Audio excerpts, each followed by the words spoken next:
Good morning, Dr. Bolinas. Hi, how are you? Good. How are you?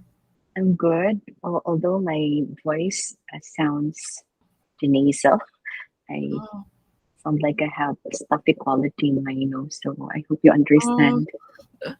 sorry to hear that you're not feeling very well. But I'm good. Thank you. Thank you. I'm happy to see you today. Mm, Likewise. Okay, we still have like 2 more minutes to the top of the hour. Um, okay, let me get this ready.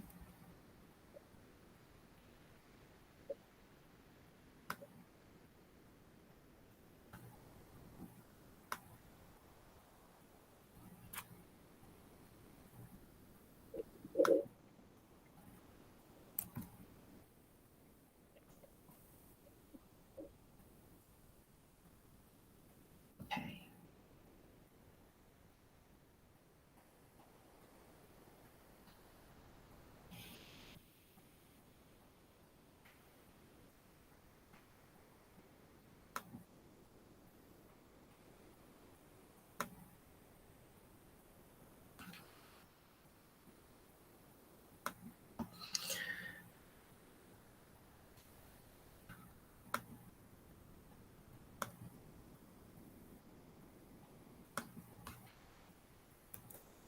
Let me switch between. All right. Let me. Oh, it's here. All right. Good morning, everyone. Welcome back to the webinar series on teaching science in English. This is our third session. Please be reminded of the house rules. Keep your microphone muted unless you want to speak. If you wish to express your thoughts, please type them in the chat box or raise your hand and wait to be called. You may also turn on the closed caption on the Google Meet and enable the Chinese translation.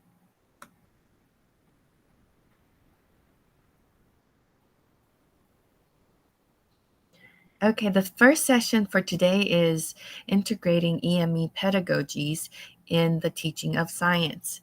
It will be presented by Dr. Elvira Bolinas and Dr. Dorothy Joy Macarenas. Dr. Elvira Bolinas completed her baccalaureate degree and Bachelor of Elementary Education major in English, Master of Arts in Education with specialization in English and PhD in Education at Ingelis University Foundation. She is currently the Dean of the Graduate School of the same university. She teaches language teaching methodology courses in the Bachelor of English Education and Master of Arts in Education major in English programs. She is also a trainer in professional development programs for teachers. She has presented and published her papers both locally and internationally. Her research interests include English language teaching, pronunciation teaching, and language assessment.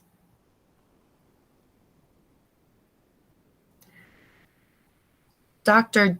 Dorothy Joy Macarenas earned her Bachelor of Secondary Education, Master's degree in Education in English, and Doctorate in Philosophy in Educational Management from Ingelis University Foundation. At present, she serves as the Dean of the College of Education at the same university. Please join me in welcoming Dr. Elvira Bolinas and Dr. Dorothy Joy Macarenas. Thank you very much, Dr. Jane. May I share my screen, Thank my you. Yes. slides? Thank you.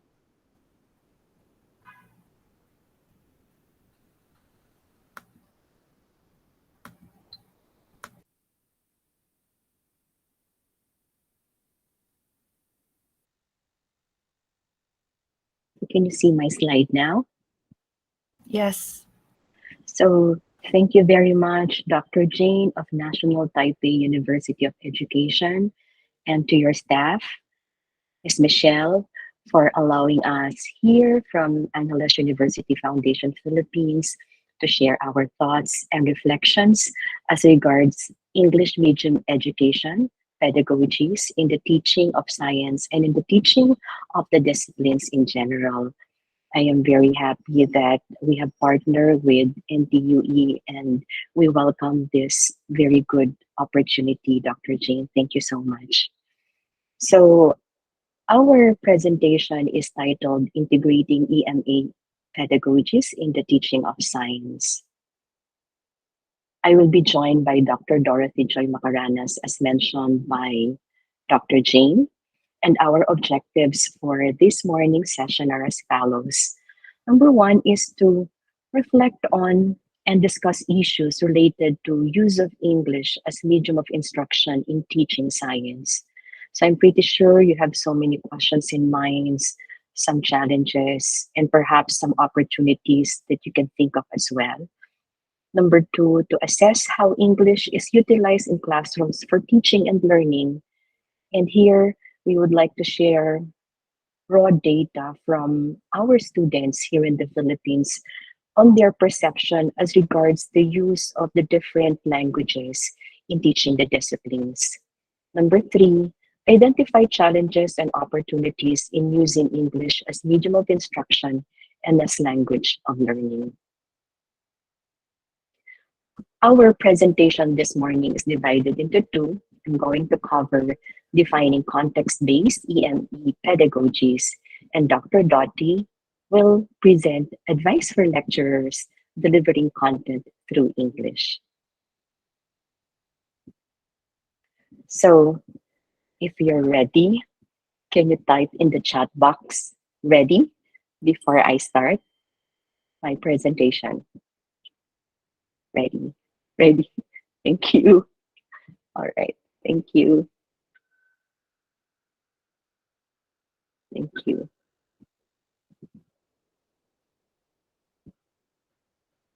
So, as Taiwan moves towards English only instruction in 60% of elementary and high schools by 2024, I was informed, and that you have a goal of having a bilingual generation by 2030. I suppose,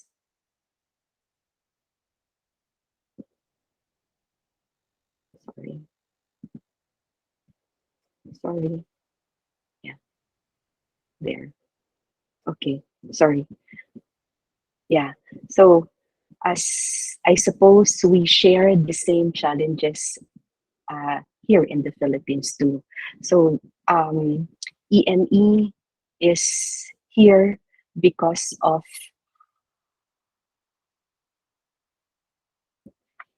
the challenges posed by transnational education. So this definition by Macaro captures the essence of EME. EMI in some contexts, but we prefer to use EME because EME covers all aspects of teaching and learning, assessment, research, and program administration. So Macaro defines EME or EMI as the use of the English language to teach academic content in places where English is not the first language of the majority of the population. So in EME, content learning is often the primary objective, and language learning is often not an explicit educational aim. So, although this definition captures the phenomenon in many contexts, alternative definitions have been proposed which highlight the complexity of the term. And so, Taguchi proposed a definition which covers the the improvement of the students' academic English proficiency. So EMA programs are defined as curricula using English as a medium of instruction for basic and advanced courses to improve students' English proficiency. So here we can see that Taguchi's definition is closer to content and language integrated learning, or CLIL, which has a dual focus on the learning of language and the content. at the same time. I'm pretty sure Dr. Jane is aware of this because you have invited Dr. Coy, right, in many of your presentations. Yes. So, although language learning is not usually an explicit aim of EMI, many stakeholders view EMI as an opportunity for students to develop their English language skills alongside their academic content knowledge. So, for Taguchi, mastery of English no longer means that non native speakers must leave their own language and culture behind and assimilate to mainstream English. It means that they acquire global linguistic competence to articulate their identity in the international community. EME could assist this formation of bicultural identity and prepare global citizens for transnational society. So this is actually the directions of most countries because we wanted our students to be locally and globally competitive.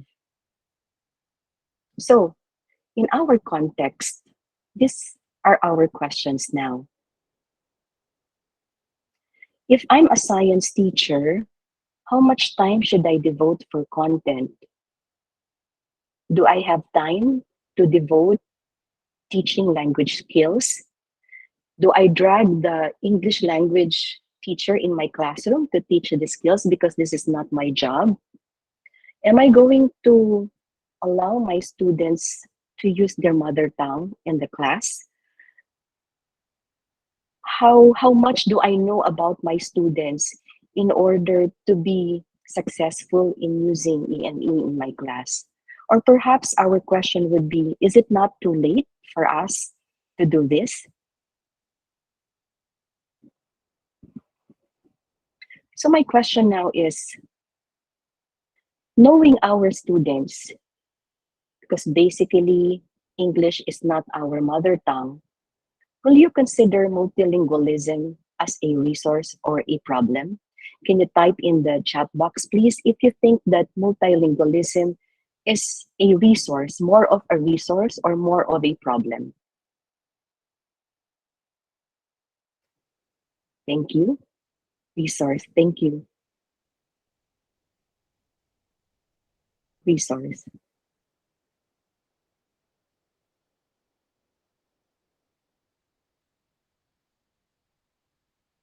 All right. Great. So nobody agrees that this is a problem in the classroom. Thank you. Thank you. So here we have some questions like, what is the role of English in EME? Who are my students? What are their context as a learner? As a science teacher, how do I help them move from point A to point B to achieve the objectives of my course? Because we see here that English proficiency is not just the problem of the teacher, the students, I mean, it may also be the problem of the teacher. So we have so many questions in mind. I'm sure you're familiar with Common's iceberg theory. Can you type in yes? Yes. All right. So here we know that BICS or basic interpersonal communication skills are not enough for our students to survive in the science classroom. They may be good in expressing themselves interpersonally or socially with other students, but when it comes to surviving the academic task in the classroom, they may have challenges. So our role, yes. Oh, so now you have two problems, both BICS and CAL. That's very Yeah. challenging. Yes. Okay, all right. Because in the Philippines, BICS may not be a problem because students can express themselves socially, but they may have problem with CAL because um, in CAL the context is reduced. The vocabulary is abstract and students need to be supported on this. So now I feel you, Dr. Jane, that you have two things to address, BICS and CULT, okay? Because the science teacher, we're also working on BICS. Okay, so as a science teacher, so I see that you are in a great challenge of trying to help your students to communicate and be free to express themselves and communicate with their classmates in class, and at the same time survive the science lecture. Okay, so my point here is that we have to focus on CULT. Now, I'm saying that we have to focus on both. So how do we integrate EME pedagogies in the teaching of science? So I offer three, and I'm pretty sure these are something which are very familiar to you. And I also know that these are the things that you have already been doing, perhaps. But let me share our experiences too. So number one is translanguaging. Two, interdisciplinary collaboration. And number three, language awareness in the disciplines. So first with translanguaging, I think you know that this is a Welsh-inspired term. It has been used to describe the multiple discursive practices in which bilinguals engage in order to make sense of their bilingual words. This concept has been further developed to refer to, so this is what we like as teachers, a scaffolding strategy, a pedagogical approach, and a framework that enlightens 21st century bilingual education. So here we are more biased to, we are leaning forward to that particular concept of a pedagogical approach rather than just code switching, because there are two views as regards the use of code switching or translanguaging in the classroom. Others were saying that code switching is just a form of translanguaging, but be that as it may, our point is that we use translanguaging judiciously, purposely in the classroom, and use it as a pedagogical approach. So I like it when Baker said that translanguaging is actually the process of making meaning, shaping experiences, gaining understanding and knowledge through the use of two languages. Later on, I'm going to show you a sample survey and responses of our students to affirm this particular point of Baker. So in the study of Linenhe 2017, translanguaging can be seen as a pedagogy to break away from the monolingual solitudes in language education. So here is an example of translanguaging as a pedagogical scaffolding in a study done by Linenhe. This is actually the title of their paper is, let's see if I have it here.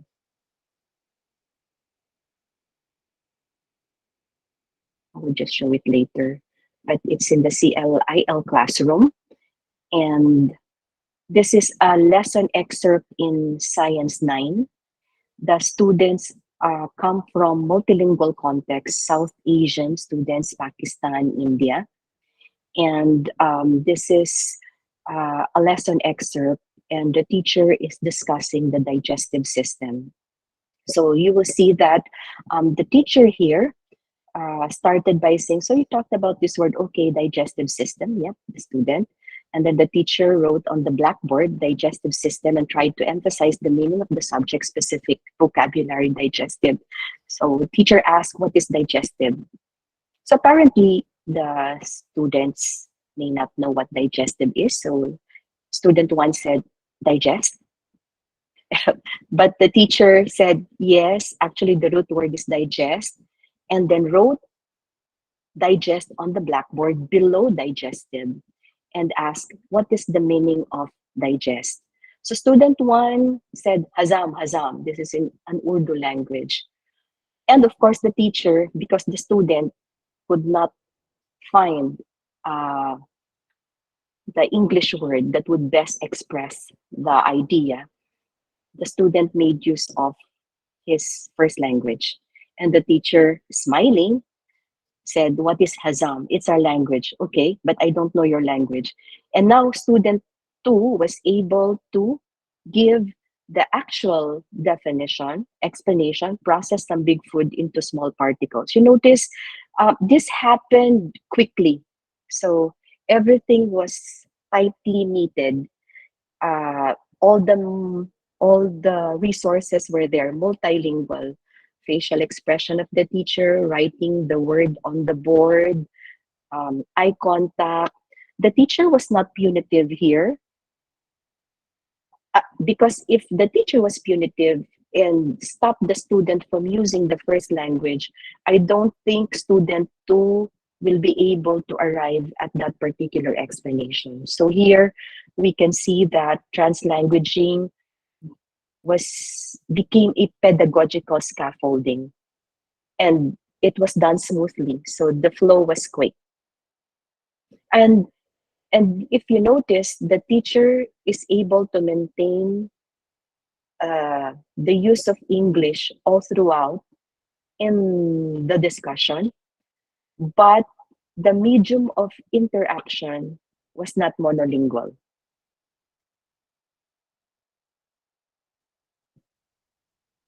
So here's another way by which translanguaging can support us in the classroom. It can be used as an identity affirming. So here the teacher is discussing the different classifications of animals according to herbivores, omnivores, or carnivores. And when the teacher said ka, the student tried to enumerate the different animals. So student one said herbivores are cows. Teacher said cows. Student said camels. Student two said goat. Student one said camel. And then the teacher now is not sure whether camels eat only grass because he's not familiar with the environment of the students. And the student said, yeah, they don't eat meat, of course. Un. Oh, un? Yeah, we call it un in our language. Oh, I see. That's why I don't understand. And the teacher smiled. So you see, in this particular context, the students became the teacher of their teacher, and the multilingual resources or of the students here, they were able to use them in order to affirm their identity.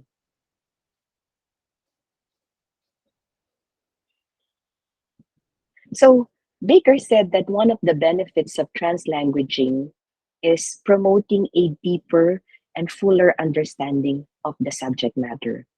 So I hope that as a science teacher, you will not be afraid to or you will not stop your students to use their first language in expressing themselves, for as long as this is done, again, judiciously and purposely. I have one example of a study done in the Philippine context by Dr. Suarez. And as you all know, we have started our K-12 curriculum in the Philippines in the academic year 2012-2013. And here we have introduced the use of the mother tongue-based multilingual education in the early grades. So Dr. Suarez did a study on translanguaging as a pedagogical tool in the MTB MLE classroom, a framework for multilingual teachers in the Philippines. So what did she find out here?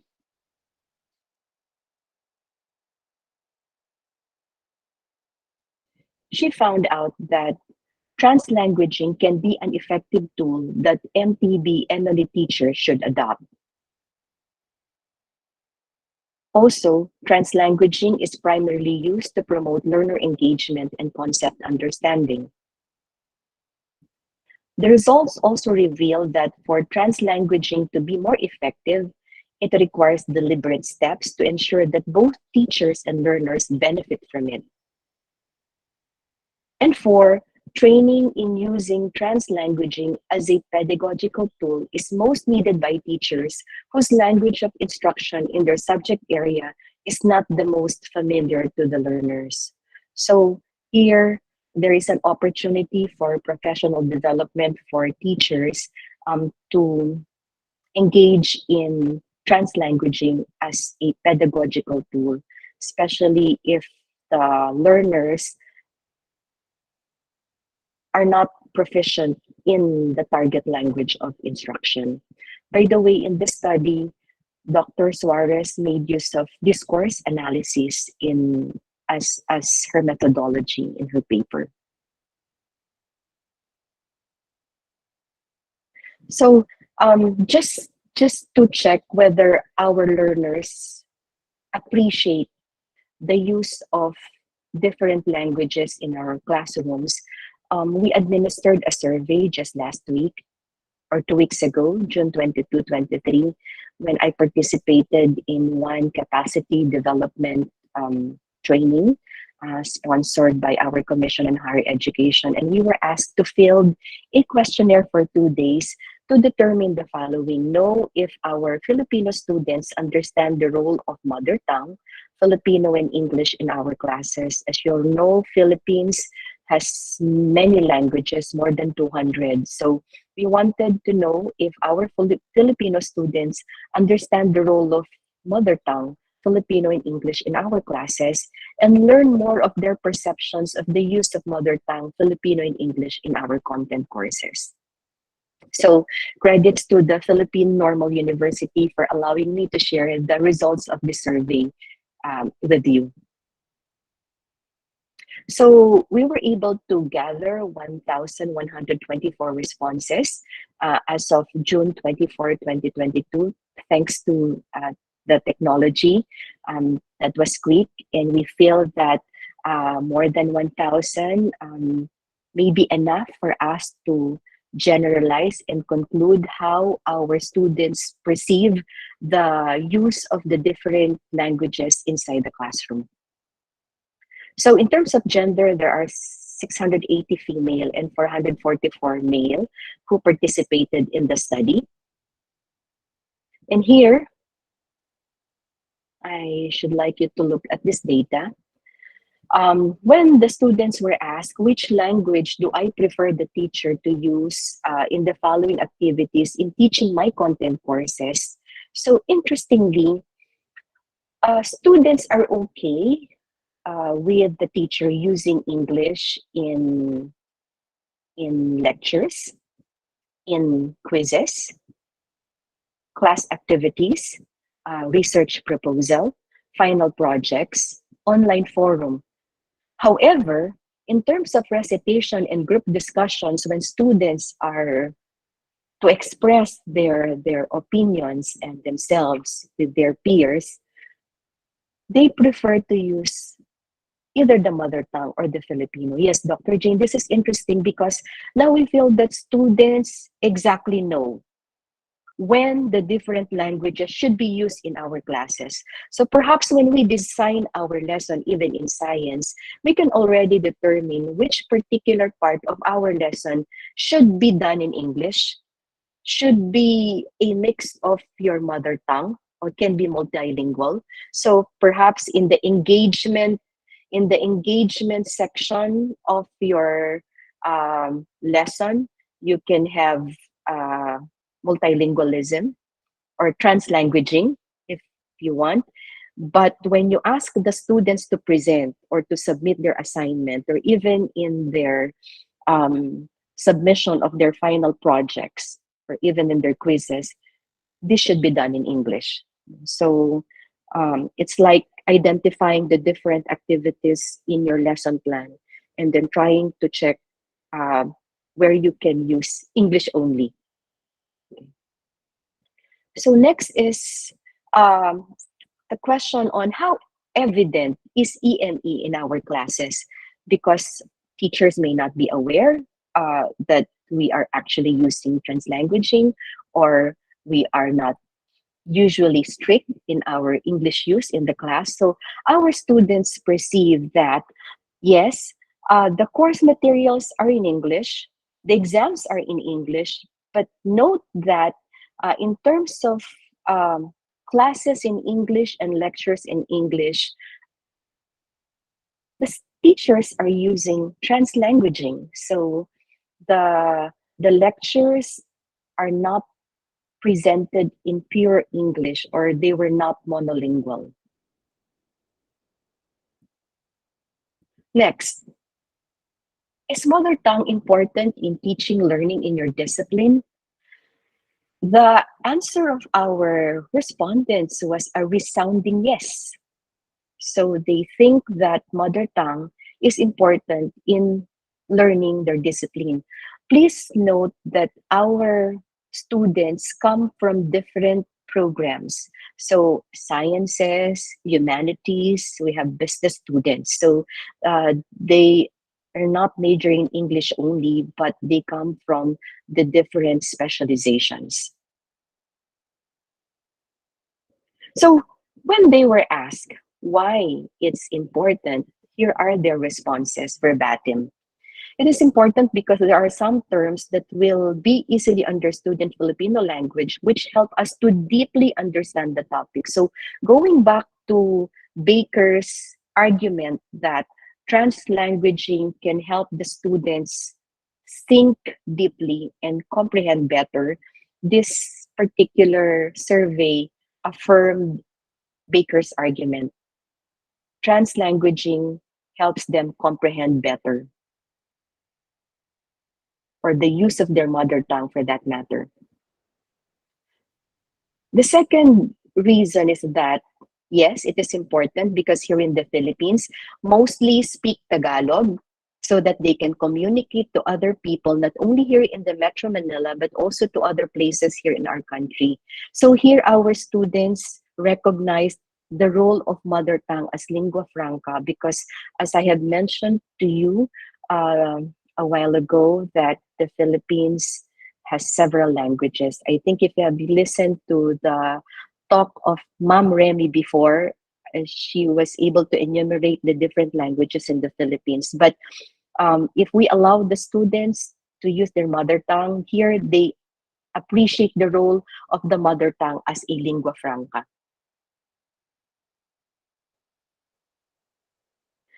Here is an interesting response. There are times when I cannot fully express my thoughts in straight English, and during those times, I switch from English perhaps to Filipino. This makes it easier for me to say what is in my mind, most especially during group discussions or sharing of insights. So here, our students, admittedly, they are not very proficient in English. And so the use of the mother tongue will assist them in expressing their thoughts during group discussions or sharing of insights. So how about on lectures? Our data suggests that here, even if the students feel challenged when the instructor uses English in his or her lectures, they would still prefer their instructor to use only English in his or her lecture. So I think our students are up for the challenge. They welcome the challenge, even if they find it challenging understanding English.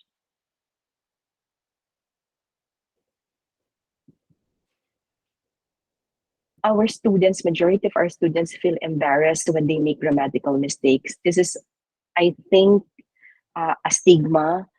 I am not sure if this is also true in Taipei, Dr. Jane, that students feel embarrassed when they make grammatical mistakes. But this is true among our students and even among our teachers too. That's why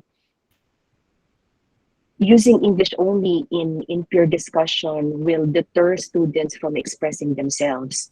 So they find it difficult to participate in class discussions about the course content in English if English use is dictated, by the teacher. So here, on mixing L2 and mother tongue, the students feel more motivated when the instructor uses both L1 and English. And here, this is interesting. They think that mixing L1 and English strengthen their English.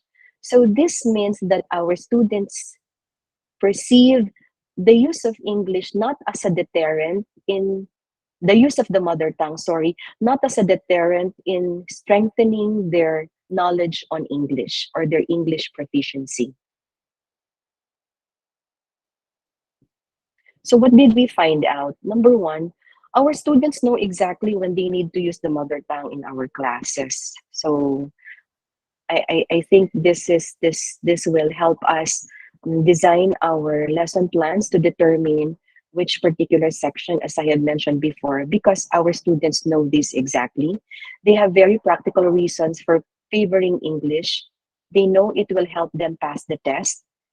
They know that English will help them in understanding lectures and improve their communication skills. So, despite understanding the benefits of EMI, it does not motivate them as much as when the teacher uses L1 or mother tongue. They find it challenging, sometimes. So, our students find it most beneficial when teachers mix L1, L2, and mother tongue. And they do not believe that more use of one language can weaken their other languages. So this is interesting. So what do we do? Context is king, very, very important. Yes, we can use translanguaging, we can use our mother tongue, we can, but we have to be judicious, we have to be purposeful in the use of these languages. Students learn better with different languages. I think research have supported this particular statement that they can improve cognitively our students when they use different languages. And teachers can strategize through translanguaging. So that's one. Translanguaging. We can integrate pedagogies in the teaching of science through translanguaging. And the second one is interdisciplinary collaboration. Can you type in the chat box if any one of you has done collaboration with your other teachers, with other teachers in your department? Like if you're a science teacher, you have collaborated with the English teachers. Can you type in yes in the chat box?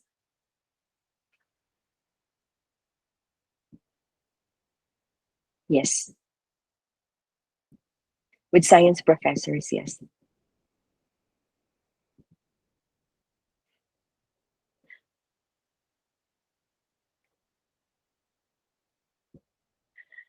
Have you done team teaching? Like, I know this for us is very challenging. Although it's ideal, but it's very difficult in terms of resources and managing the time of teachers to do team teaching among our courses. What we have done so far, which is also supported by our Department of Education, is multidisciplinary integrated learning task. Here, we try to collaborate with the other teachers in order to come up with an assessment task that will ease the students, no? Because of the several subjects that they take within a term. So a multidisciplinary integrated learning task will ease the burden among our students in preparing several authentic activities. I think I have a sample here of an integrated multidisciplinary task done in our university for grade 8. And a unifying theme is usually provided by the department, and you can see the different subject areas. So if if the assessment task is a proposal of the topic or an outline of the poster, the different content area teachers as well as the English teachers collaborate in order to come up with a rubric, different rubrics actually, in order to grade the student outputs. So here, science teachers focus on the content and the use of the scientific method. Topics on problem identification are covered here as well.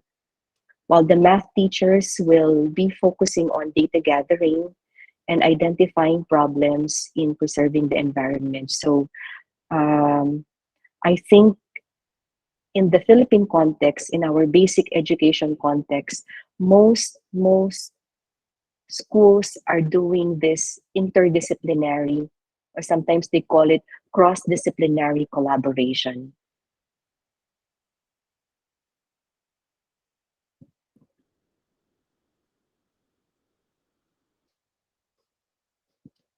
And then the last strategy in order to integrate pedagogy in the teaching of science is language awareness in the disciplines. So, what is language awareness? This is knowing the vocabulary, the words that we use in understanding our content. So, we have to use the the hat of a scientist or a mathematician or a historian when designing our activities or when choosing the appropriate materials for our learners. For example, in science, how how do scientists write? How do scientists read? And how do scientists think? When scientists write, they ask why more than what. They interpret data, charts, illustrations. They seek to understand concept and words. They determine validity of sources and quality of evidence. They pay attention to details. But when they write, they use precise vocabulary. They compose in phrases, bullets, graphs, or sketches. They use passive voice more than the active voice, favor exactness over craft or elaboration, communicate in a systematic form.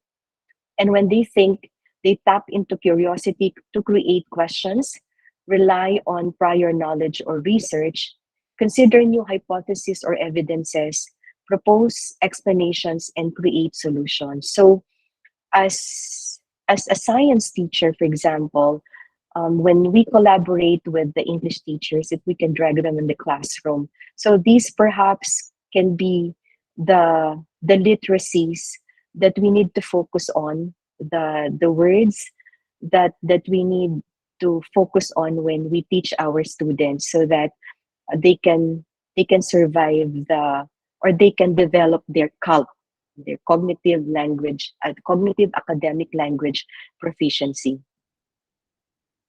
Thank you. So can can we have a sample lecture transcript and see how language awareness is reflected in this particular lecture? I got this from TED Talk, and this is a lecture by scientist Carissa Sanbonmatsu. The title of the talk is "The Biology of Gender from DNA to the Brain." So here, scientist Carissa discusses genetic makeup, the changes in our DNA knots, and how biology provides a lens on understanding gender. See if we can. So, what does it mean to be a woman? We all have XX chromosomes, right? Actually, that's not true. Some women are mosaics cells, they have a mix of chromosome types, with X, with XY, or with XXX. Well, if it's not just about our chromosomes, then what is being a woman about? Being feminine, getting married, having kids. You don't have to look far to find fantastic exceptions to these rules, but we all share something that makes us women. Maybe that something is in our brains. So how was the topic introduced in this particular lecture?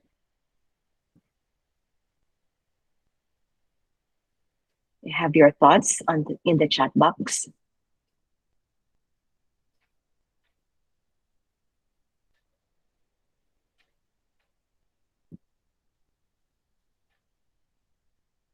Trying to define. Yes. Thank you, Dr. Jane.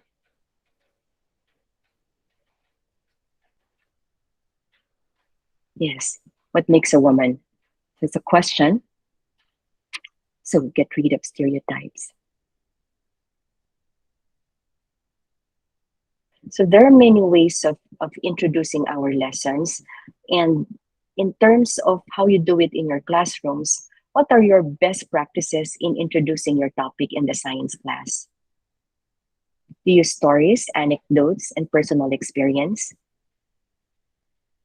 Can you type in the chat box what are your best practices in introducing a topic in science?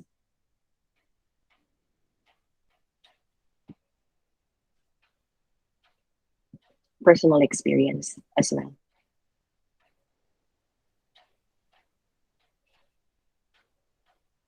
Link to personal experience.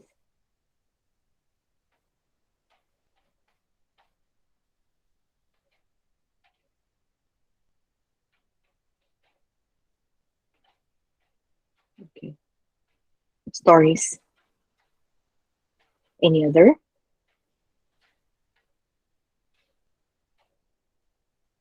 Or experiences students might have? Yes. Science demonstration. All right. Thank you. Thank you. Let's see how were the concepts simplified in the explanation. Epigenetics.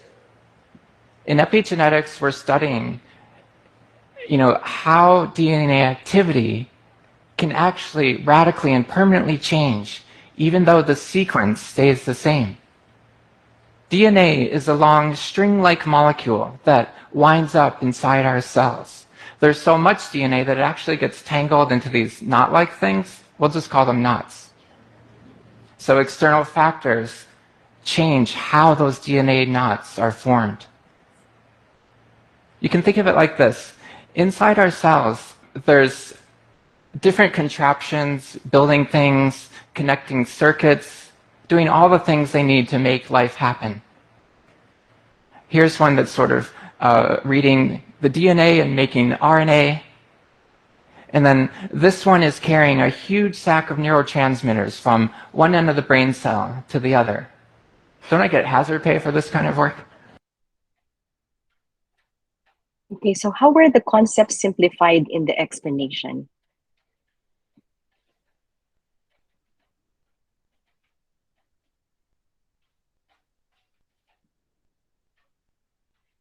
If you notice, the teacher made use of the word knots to make that abstract vocabulary more concrete, right? She said, you can think of it like this. Here's another example. One of the stunning things about our cells is that the components inside them are actually biodegradable. They dissolve and then they're rebuilt each day, kind of like a traveling carnival where the rides are taken down and then rebuilt every single day. So a big difference between our cells and the traveling carnival is that in the carnival, there are skilled craftsmen that rebuild the rides each day. In our cells, there are no such skilled craftsmen, only dumb builder machines that builds whatever's written in the plans, no matter what those plans say. Those plans are the DNA, the instructions for every nook and cranny inside our cells. So note that in order to make the concepts less abstract, the, the speaker made use of concrete examples which which the learners can understand, because if especially if those who are listening are not do not understand the technical terms. So in your case, how do you simplify concepts in your explanation? So here, the teacher made use of a metaphor or an object which the students can relate to. So in your case, how how do you simplify concepts in your explanation? We can provide real life examples, we can use metaphor, we can use drawings and other examples. So in the science classroom, how do we simplify concepts in the explanation? Do you have your best practices in show pictures, use simulations as well? Thank you, Dr. Jane.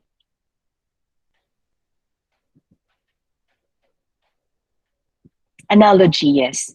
Thank you. That's good because analogy was likewise used in the talk.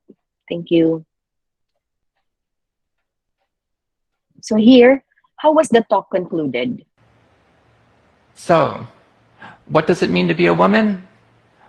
The latest research is showing that female and male brains do develop differently in the womb, possibly giving us females this innate sense of being a woman.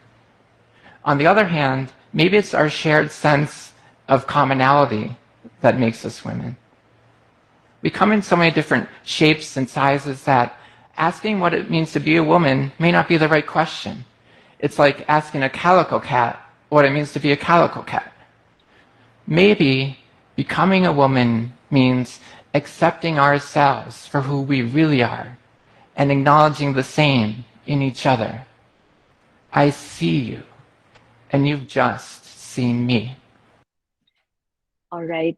So you notice the speaker started with a question and then ended the talk with another question and then answering that particular question. So um, in in the class, I'm pretty sure you have your best practices in ending your lecture in order for the students to remember and then have key takeaways in a particular lesson. So um, may I know how how do you normally conclude your lecture in the class?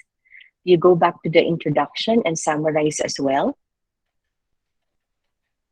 Or is it in the voice that that because this is going to be discussed by Dr. Dorothy Joy later on, um, that you can capture the key points in your lecture?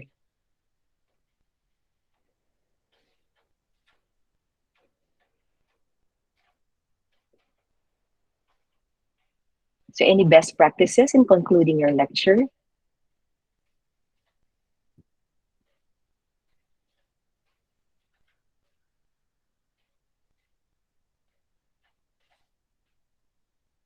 Okay. So you can do summarizing.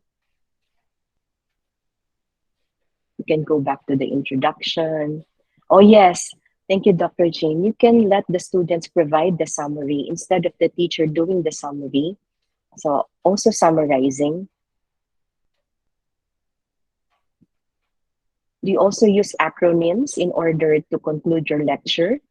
Using acronyms would be a good way of concluding the lecture so that the students will remember their key takeaways.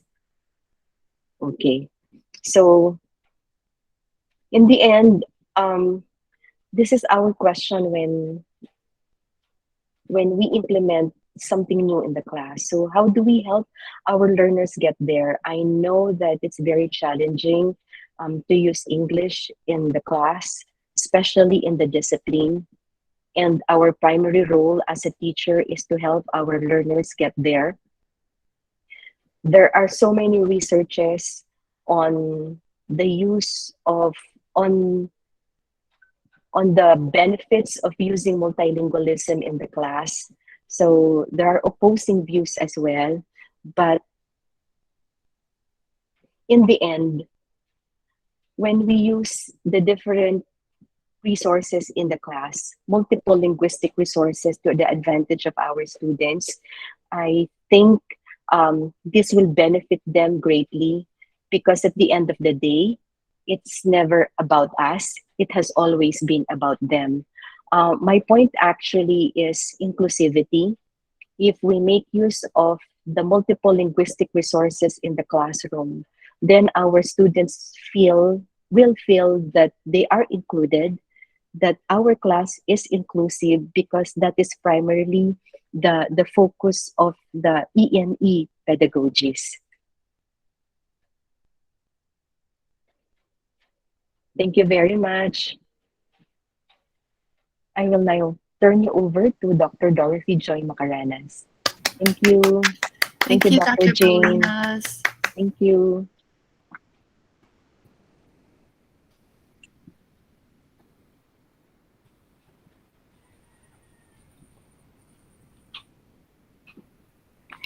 Dr. Macaranas.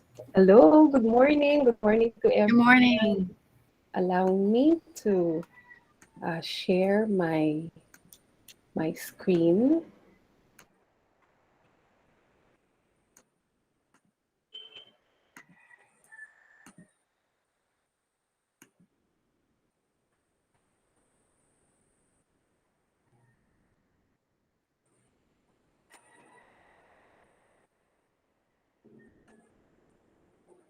Okay, can you see my screen? Yes. Okay, thank you. Again, a pleasant morning to everyone. Thank you for giving us this opportunity to be able to share with you on the second part. I'll be handling the second part, which is on how you can deliver content through English. Okay. Before I begin, may I request you to kindly type yes on the chat box if you are ready to listen or to take part in the second part of our presentation.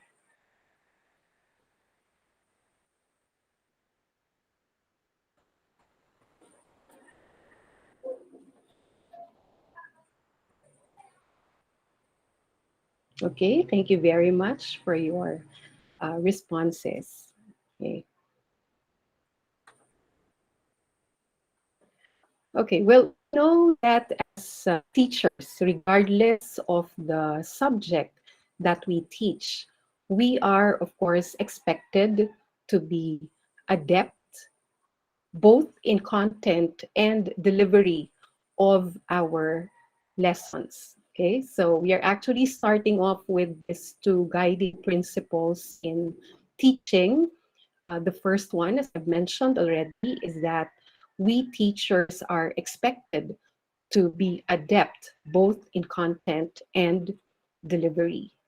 Okay, the second one is that the concern is on the use of English as medium of instruction, is also regarded of primary consideration. So in this one, we can see that it is stated that all educators need to view themselves as language teachers.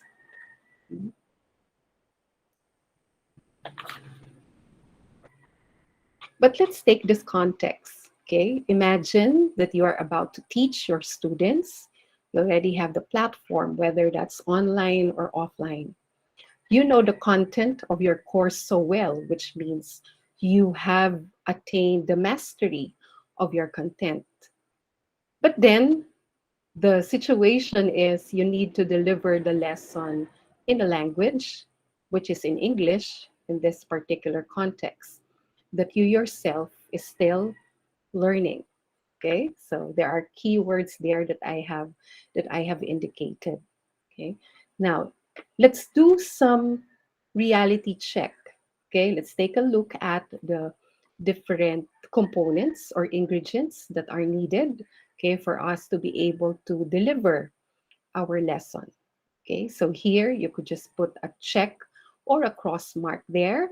You are the teacher. You are, of course, expected to have mastery of the content.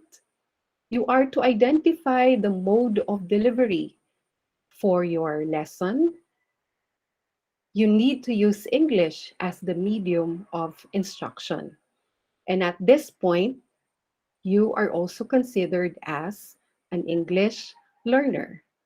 Okay? So, in reality, these are the things that we need to deal with when it comes to using English as the tool or as the medium of instruction in teaching the content, particularly of science.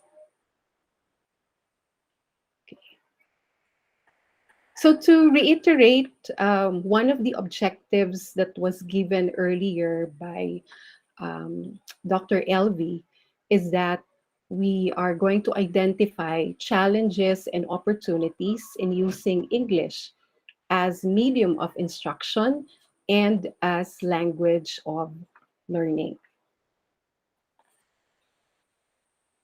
Okay, so let us begin with what research tells us. So we're going to take a look at two researches, okay, and relate it with the topic at hand.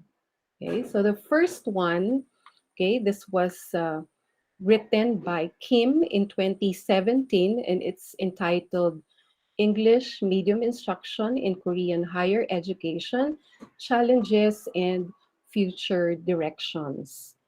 So to give you the context, okay, of this particular study, Ho in 2010 stated that a student attending the College of Engineering at another university, okay, describes the different linguistic approaches that his instructors took in EMI classes. Okay, so what are these different approaches used by his instructors? All right, so one example is that a professor who uses, 100 times within an hour of class. Okay, sometimes students would have the habit of tallying, right? Or taking note of how many times a particular professor or teacher uses some fillers or expressions while teaching. Okay, another one is a teacher who mixes Korean and English as he's not used to using English. And then another one openly tells his students from the first day of class that he is going to use Korean since it is difficult to deliver lectures in English.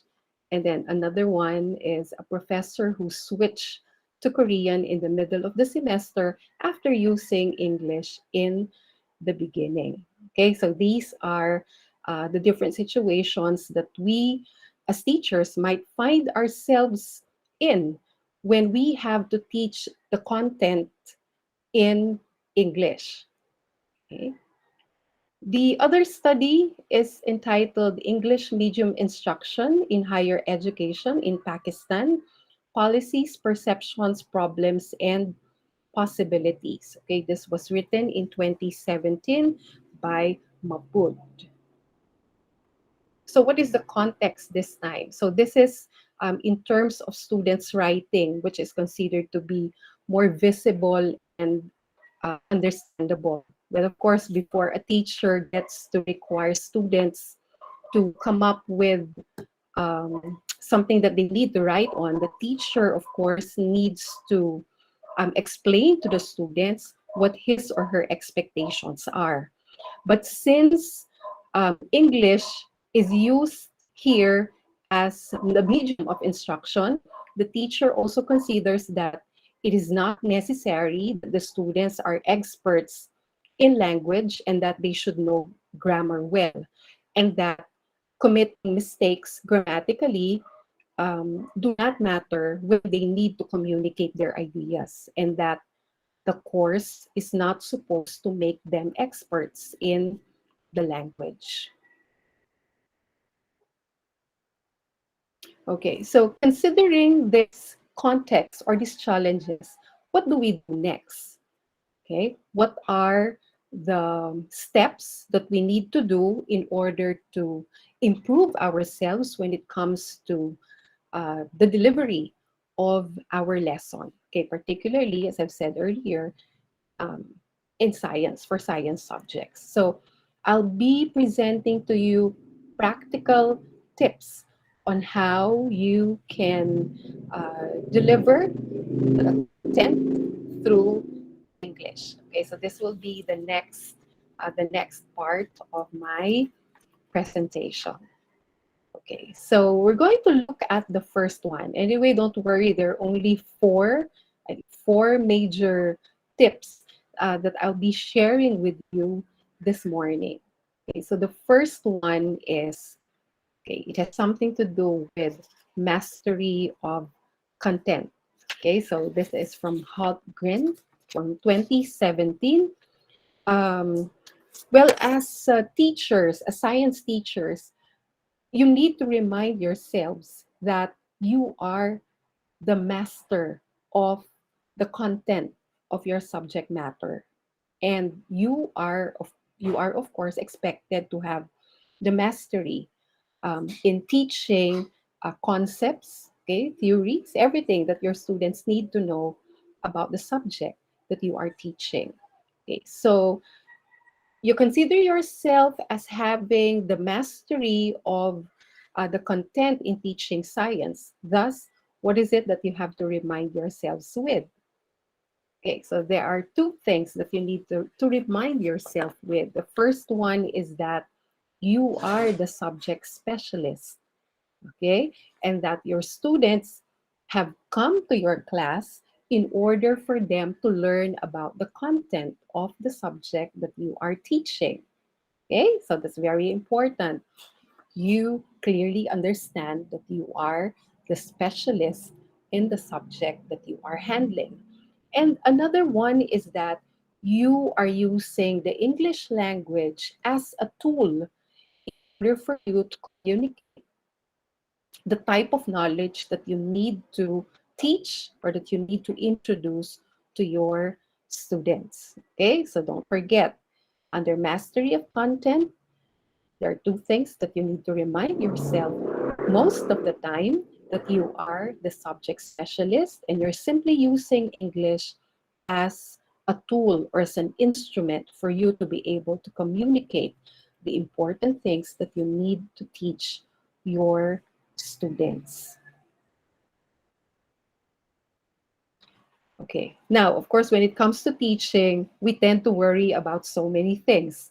So, in terms of mastery of content, we also, or you also, should not worry about these two things. Okay, that you need to speak perfect English. Okay, there's actually no need for you to be anxious whether you speak perfect English or not. Why? Because what is more important is that the focus should be on the content and pedagogy. Okay, so don't forget, need not worry or need not be anxious about speaking flawless or perfect English, which I will still explain in a few minutes. But your emphasis, your focus should be on the content and pedagogy. Okay, now let's move to the second tip, which is on, okay, intelligibility. Okay, actually, this sounds more like a tongue twister, right? Um, we say intelligibility. So, according to Bard in 2017, um, intelligibility is actually considered to be more important than grammar. Okay, so probably I can request you to try saying this word, okay, just for you to be able to um, practice, right? Practice how to say it. So we say intelligibility. In order for you not to get lost, probably you just have to remember of the word intelligent and then the word ability, and then you put them together so that we can right away say intelligibility. Okay, well, I can sense that some of you are trying to pronounce the word intelligibility. But what does this word really mean? When we say intelligibility, what does it cover? Okay, so intelligibility simply means when you speak or when you deliver the content of your subject, you are being understood by your students or by your listeners without any difficulty. Or simply put, it means having ease of bearing. You know that it's difficult, okay? Um, Not in terms of content, but in terms of the delivery using English as medium of instruction. But you're able to sound comfortable, okay, even if the truth is you are not. Okay, so how, of course, the question there is, so how can we do that, right? How can we sound um, how can we sound comfortable in using the language? Okay, so I'm going to give you some things that you need to observe, okay, when it comes to this one. Okay, there are three important aspects that are actually important to your students or to your listeners. Okay, the first one is how you pronounce certain sounds. Okay, usually students will try to imitate how you pronounce words, right? Well, actually, you can just check if you are uncertain with how an English word is pronounced, especially in science. You are dealing with a lot of scientific and technical terms, um, but it's good that you can check the pronunciation online, right? So, first, how you pronounce certain words. Second is how understandable your speech is. And the third one is the speed at which you speak.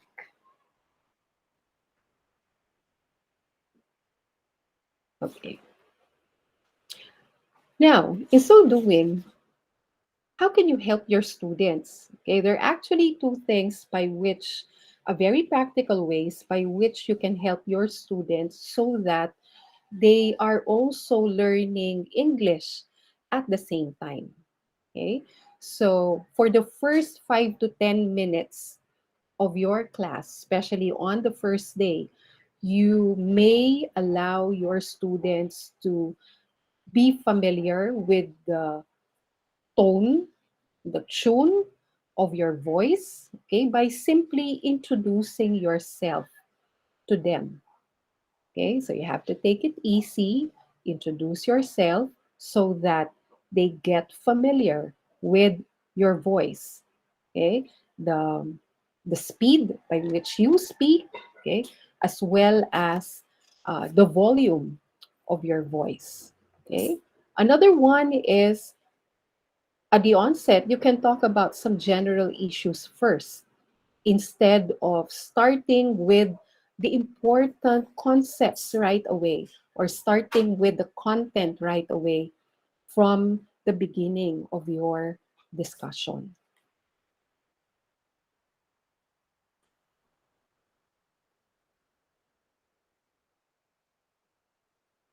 Okay, and then you may also point out these two important factors to your students, okay, which is they need to consider or look at English as an international language, which is being spoken by a great number of people coming from different backgrounds, okay, and that English is an important part or aspect of training and preparation for careers and for real life. So, in that sense, even your students would realize the importance of and the advantages as well of what eventually, um, how it will eventually benefit them if they learn how to speak or use the English language.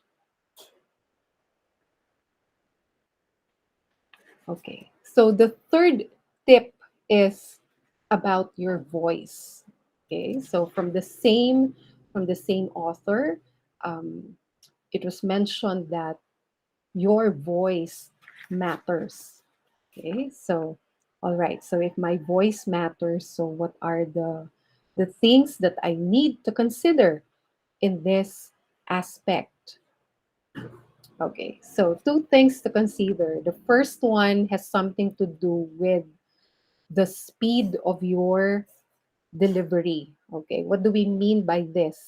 You consider the speed of your delivery in what sense?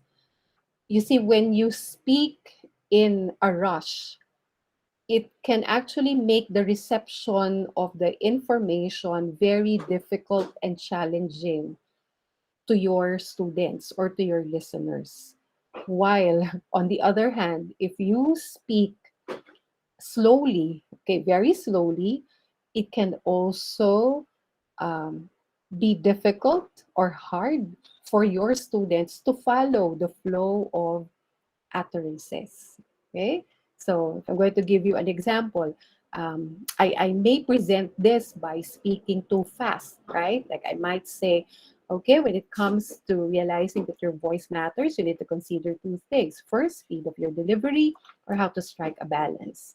Or it might be on the other extreme. You might speak too slow, okay, and then you present a class, like for instance, you would say, class, you need to consider two things: speed of your delivery and how to strike a balance. You see, sometimes when you speak too slow, your students can already anticipate the next words that you will be saying. Okay, so the rule here is consider the speed of your delivery, and you also need to learn how to strike a balance. So, consideration is that you try to sound natural, okay, to support your students in their listening.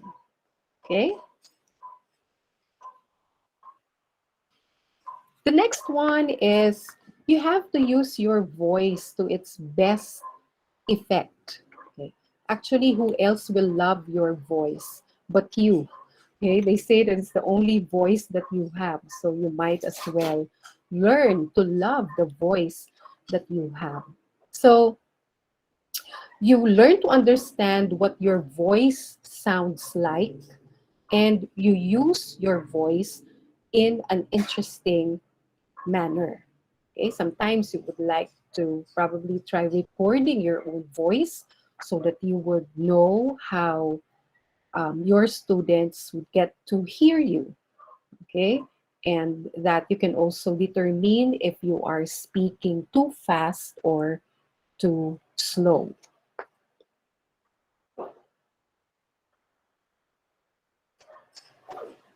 Okay, and then the third one has something to do with your passion. Okay, your passion for your subject, okay, becomes evident to your students through the words that you use, how you use them, and the emphasis you give on what's important. I think this was mentioned by Dr. LV earlier, that we need to, you see, when we teach, there are important concepts that we need to emphasize when we discuss or when we present them. So even our passion to the subject that we are teaching is also felt by our students with the way we um, emphasize or reiterate important points. And this can be captured through our voice.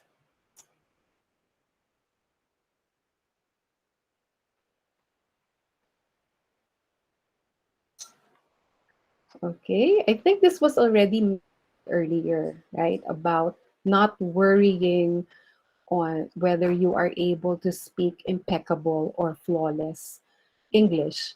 I am reiterating this one because um, I would like to explain that language or English language can actually be used, or even the mother tongue can be used to scaffold the learning of your students. So when we say we need not worry about speaking flawless English, what do we mean in this aspect? Well, I am sure you have heard of world Englishes. Am I right? Are you familiar with this one? You might want to check on this resource from 1992, okay, where world Englishes was actually explained. And when we say world Englishes, of course, this would pertain to the differences in the English language that emerge as it is used in various contexts across the world. And there are even three categories that they have identified in determining the classification of this, what we call world Englishes. Now we have the inner circle, the outer or the middle circle, and the expanding circle. Okay, so needless to say that at this point, nobody really owns English, as they say. Well, of course, we still would consider the kind of English that is being spoken in the inner circle. This would refer to a country where English is used as the primary language, such as USA, Britain, Canada, New Zealand, and Australia. Now, in our case, I think the Philippines belongs to the outer or the middle circle, which denotes that um, we use English in countries where we have some colonial history. Okay, so even here in the Philippines, we speak English, but our English is also considered or described as Filipino English. Yes, it's in English, but it's basically different from how native speakers of the language would get to use the language. Okay. And then, of course, to emphasize that it's all right to use the mother tongue in order to scaffold or to provide scaffolds to our students or to our learners while teaching. Just like how it was explained earlier. Okay, another one, another you can apply is that you can collaborate to celebrate. Okay, so how does it happen? It's all right or it's okay to ask help from other teachers who teach English learners. Okay, so there's nothing wrong with asking for help from your fellow teachers so that you get to learn from each other and from the experiences that you have or encounter as you teach your students. Okay? Another one is, and of course, this will lead to for you to be able to create and sustain professional learning communities that would eventually support English learners. Okay, so there are actually different avenues by which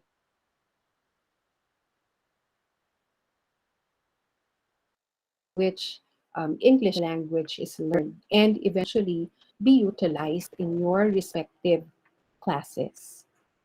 Okay, so how do we move forward? Okay, from where we are now to where we would like to be in the future. Okay, so I would like to go back to the first slide that I showed earlier.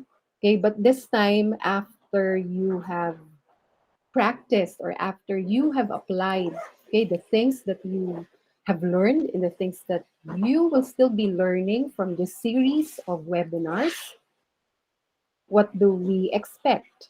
Okay, so you imagine yourself students, but for the platform, you know the content of your course, you have the mastery, but this time It's no longer a bot that you are using, but it's and you need to deliver the lesson in a language, which is in English, that you have learned. When I say you have learned, it means that you know the theories and you're able to apply them in your teaching.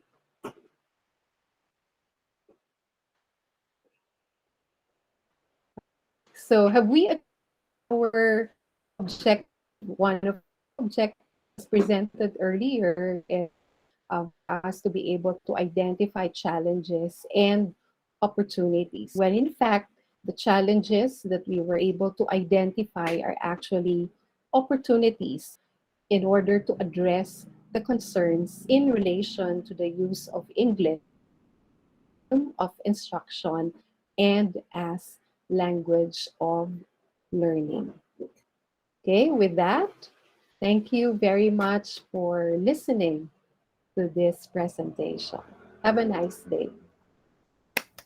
Thank you, Dr. Macarenas. Thank you for providing us all these different strategies and a notion on intelligibility and the world Englishes. And yeah, thank you. And also for Dr. Belina's, I find the survey results very informative, and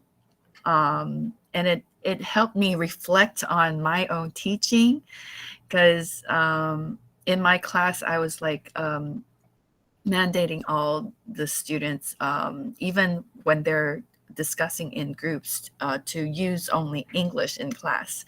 And so I was like, whenever they get into small groups and starting chit-chatting in Chinese, I would say, English only. We do the same thing, Dr. Jane. Yeah, I am guilty of the same thing. Yeah.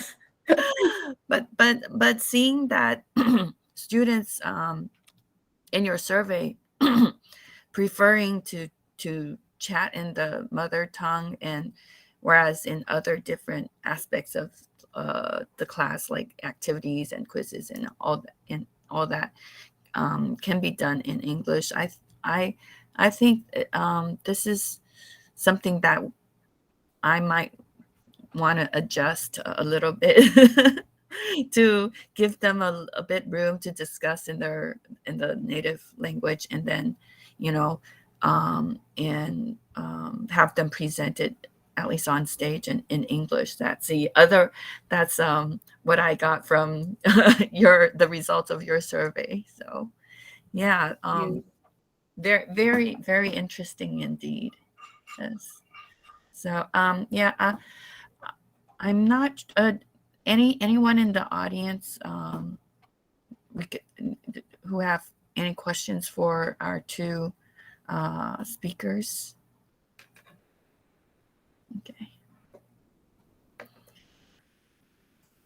I guess it's both of your sharings are quite clear and very informative. I think that if you have, our audience, Taiwanese teachers are sometimes shy, and so if you have any questions, please do not hesitate and email us, and we would be able to, write you back in email. So once again, let's thank Dr. Bolinas and Dr. Macarinas. Thank you. Jane. Thank you, everyone. Thank you. Thank you. Thank you. And so, Michelle, can we have a short break before our next Yes, please. session? Yes. How long was the break originally scheduled for? 10 minutes. 10 minutes? Okay. So we're going to have a 10-minute break, and when we get back, we have our second session with Professor Remy Talabout on integrating reading and writing strategies into science instruction. So Thank you both our deans, Dean Dr. Bolinas and Dr. Macarenas. Thank you. Dr. Jane. Thank you. Thank you.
Welcome back to our second session.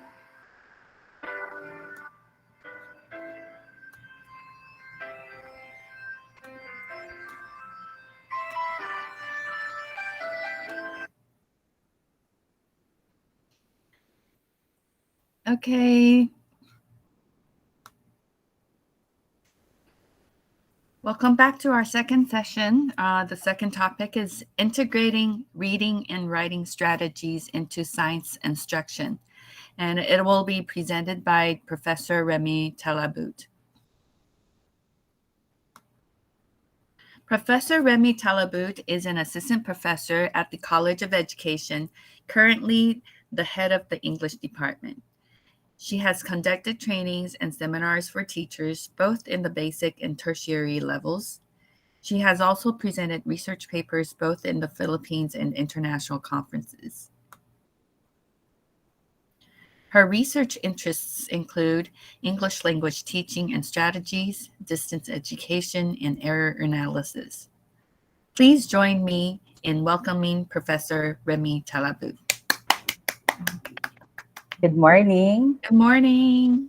Okay, I'll share my slide. Thank you.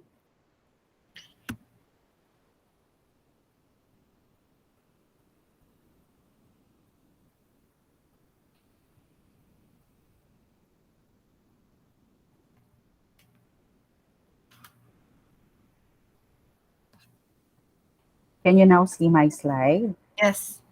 Okay, so good morning, everyone.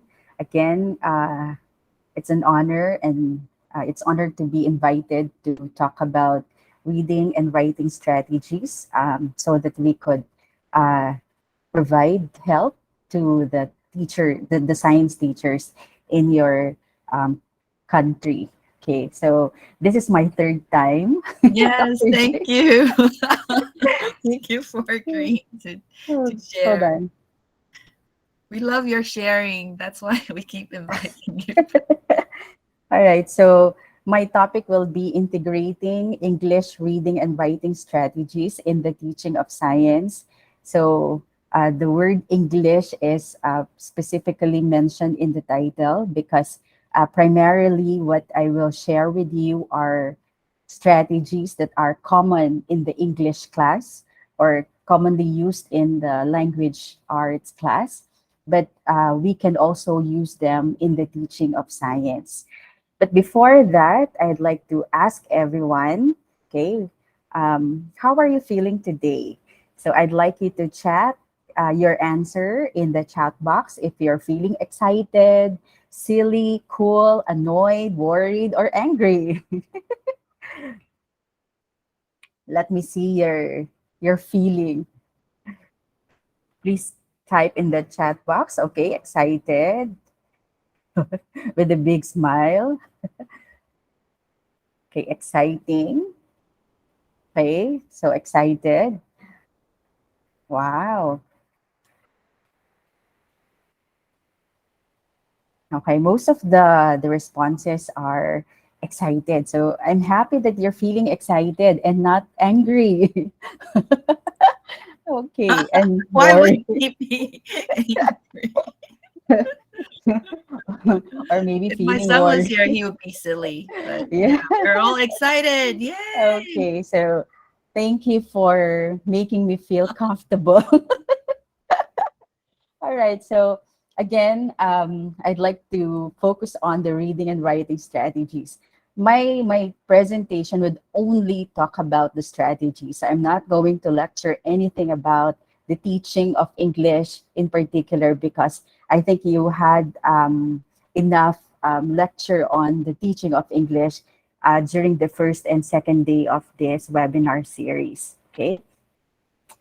All right, so reading and writing skills, or yeah, as macro skills, part of the macro skills are taught in the language class, okay, in the language classroom.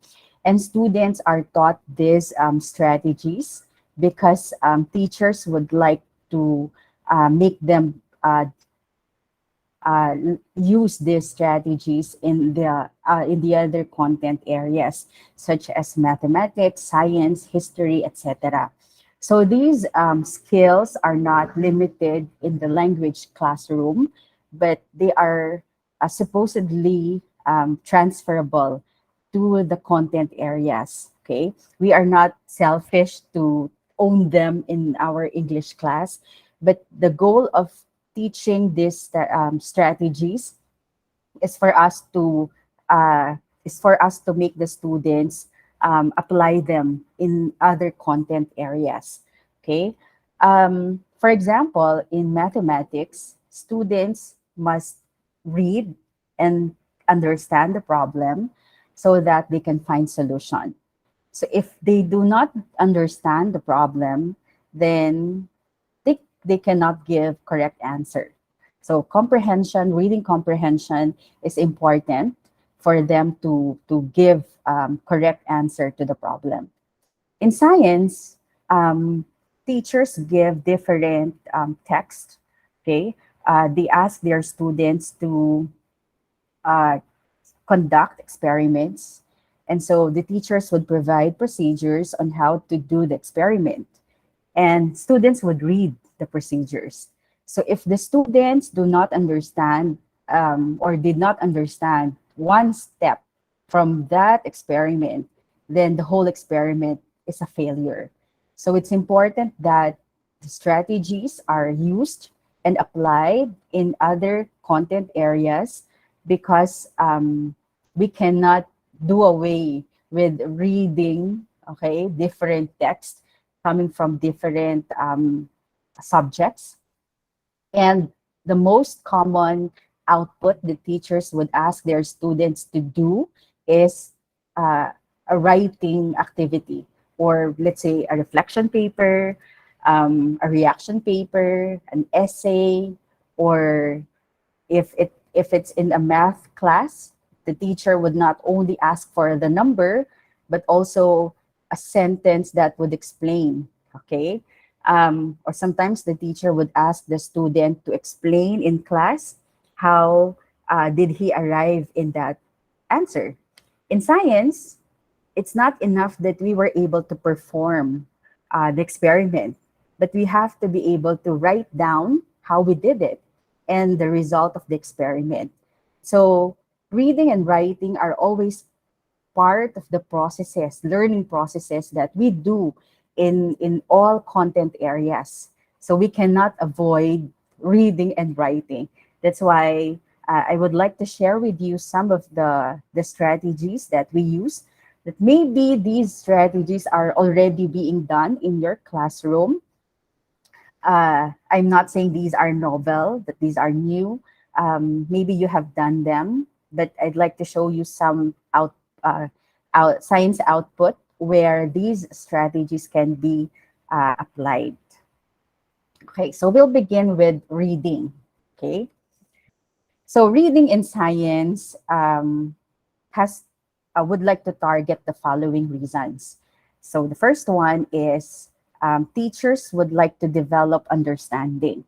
So understanding of text, understanding of the experiment, understanding of any science-related concepts or information that the teacher would like to share her students. The second is assess experimental method. So the teacher would like her students, for example, to check if the experiment was done properly, okay, and how to go about the experiment. Okay, what I mean is the procedure. The third is identify and evaluate evidence. So when they discover something, are they just going to accept it? So the teacher would want her students to evaluate whether the evidence they found are credible or are valid, okay? Or as simple as identifying whether they are true or false, okay, would require students to read and understand, okay, these pieces of evidence. And the fourth one is to determine validity, okay? So science texts are complex, Okay.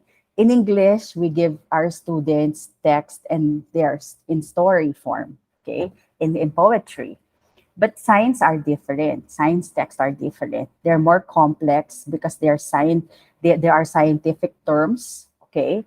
There are concepts, and sometimes abstract concepts that are included in the science in the text.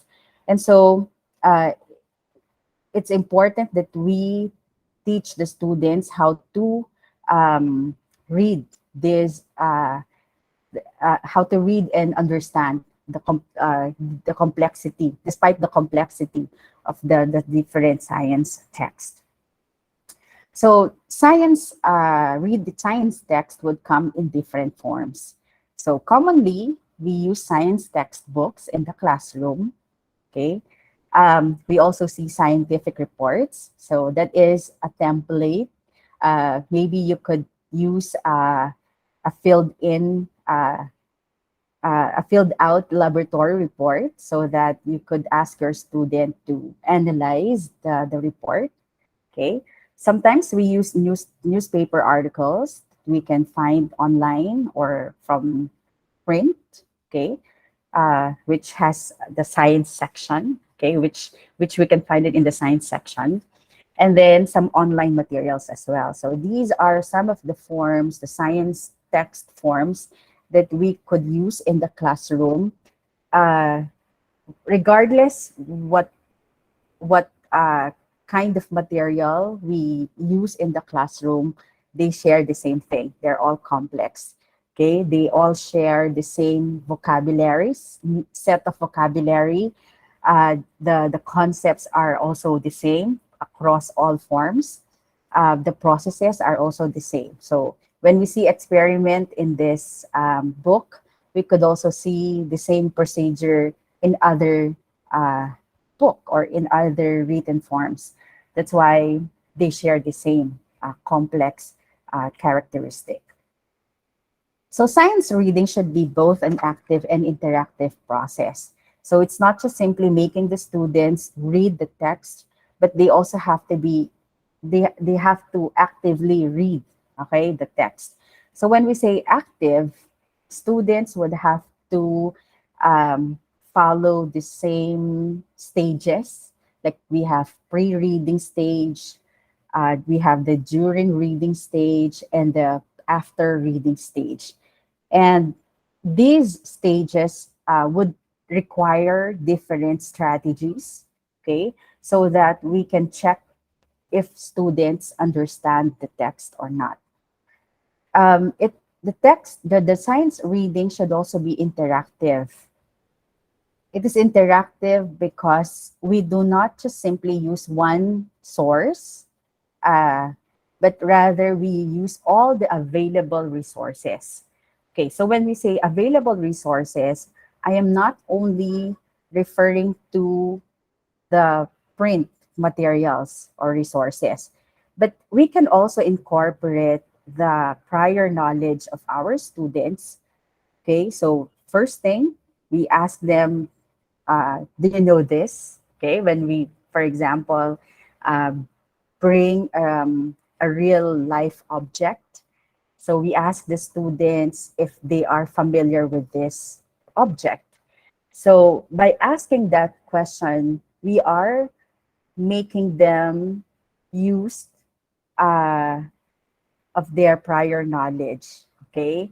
Trying to make connection between what they already know about that object and what do they need to know about this object in this coming lesson, okay? So that is what would make science reading interactive. So the different strategies and scaffolds to support students to read and interpret text in science will not only help students develop scientific understanding, but also make them independent learners. So at the end of the day, okay, it's not just simply making them read a lot of materials, but it's actually making them develop or making them independent learners, that even without the teacher, okay, the teacher in the, around, okay, the students would be able to read and understand the text on their own. So we want them to develop the strategies so that in the future, they would be able to read science text on their own, even without the teacher's guidance. Okay, that is the goal of teaching the different reading strategies in the science classroom or even in the English class. Okay, let's begin with the first strategy. My sample images are specifically for elementary teachers because I believe that our audience are teaching in the elementary level. So the first strategy is we teach explicitly text structures. Okay, so this kind of strategy is applicable during the pre-reading activity. So uh, text structure, the visual supports that are found in the text are taught explicitly. So we can begin, okay, teaching or exposing the students with these different text structures. So scientific text include images and diagrams that support and add meaning to written language. So the purpose of having pictures or images, diagrams in scientific text mean that these would add information uh, apart from the text written in that reading material. Okay, so we we help our students to recognize these parts of the text so that they would be able to develop curiosity. Okay, and this curiosity would want them to read the text later on. So this is an example of a text with different text structure. So initially, we can introduce to our students, let's say that you have not done this. So you are going to introduce the different text structures to your students and what do they do, okay? What their purpose for. So for example, in this picture, what is climate change will have to be the title, okay? So what is the purpose of the title in the text? So you can tell your students what is the title. Why do we have title in every text? So the title would tell us what is it about, okay? And then you would see this diagram, okay?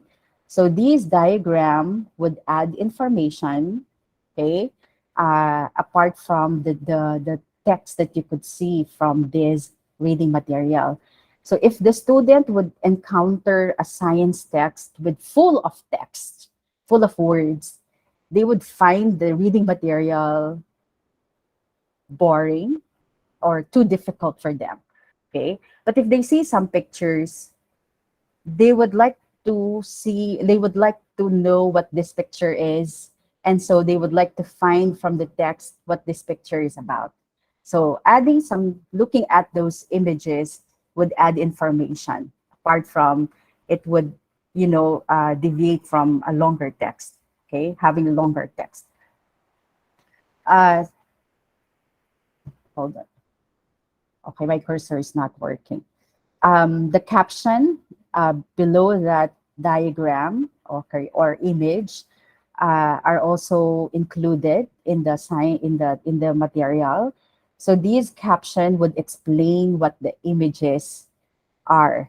Okay, so you can also point that caption, which are found under the image, would provide explanation about the diagram or about the image. Okay, you could also have some highlighted term, okay, somewhere here. Okay, those emboldened or words that are in bold face, sometimes in italics. So these words would usually normally introduce a new term. Okay. So when they see this word, this would tell them that this is a new term, which they need to define later on. So what I am trying to show you here is that we teach the students the text structures so that this could generate questions in their mind. And these questions are what we can deal with as we read the text later on. Okay, so these features of the text can be used to generate pre-reading questions. So when you show this image to your students, so beginning from the title, you can ask your students now, what kind of question do they have about the title? Okay, so students would now give different questions. And then by pointing at the diagram, then you ask your students what question do they have in their mind regarding the diagram. So remember, this is a pre-reading strategy. The students are not yet reading the text, but are only looking at the surface, okay? Looking at the text itself, the surface, um, uh, yeah, the surface text. And then by looking at the bold, okay, or the words in italics, so you can ask your students would what question do they have in mind when they see these terms uh, written in boldface or in italics. So these are some of the questions that the students might have in mind. What is climate change? What is that picture? What do you mean by those colors in that picture? So we can welcome or entertain as many questions they have in mind, because students would become more curious um, by looking at the text. Okay, so these questions now are very important because these are what they need to find out later on when you ask them to read the text. So we're not just going to give the text to the student and say, read it, but we are teaching them strategy. So we begin with the text structures. So later on, when they develop this kind of strategy, this could be applied in every reading material that they have. So they focus on the title, they focus on the diagram, they focus on the terms that are highlighted in the text. So this would give them uh, uh, pre-reading, this would make them generate pre-reading questions. Okay. So in a more, I think, proper way, this is how a text would look like if the text features are identified. So there are bold print, italics, highlighted text. Some science text would have timelines, graphs, index, okay, glossary. Remember, there are some terms that are in boldface or in italics. So we can have glossary later on to define the terms. Okay, science text would also include tables and charts. Okay, table of contents, pictures and captions, and also maps. So depending on what kind of reading material you are giving your students, so the text features are the text features would vary. Okay. All right. So I'd like you to try identifying the graphic features. Let's suppose that you are uh, elementary students. Sorry. Um, I am not sure if this is visible, Yeah, if you if you enlarge can it a little see more, the yeah, parts. that's Okay. great. Okay. So you can type in the chat box your answer. These are the choices. Okay, so let's say I am introducing the text structures and I'd like to test your knowledge now if you understand the text structures. Okay, let's just have a sample. Okay, number one. This is the first one. This dogs around the world. What do you think is number one? What features that? You can select from the choices. Answer. Do we have answer? Okay. Dr. James, very fast. Heading. Do you all agree that number one is heading?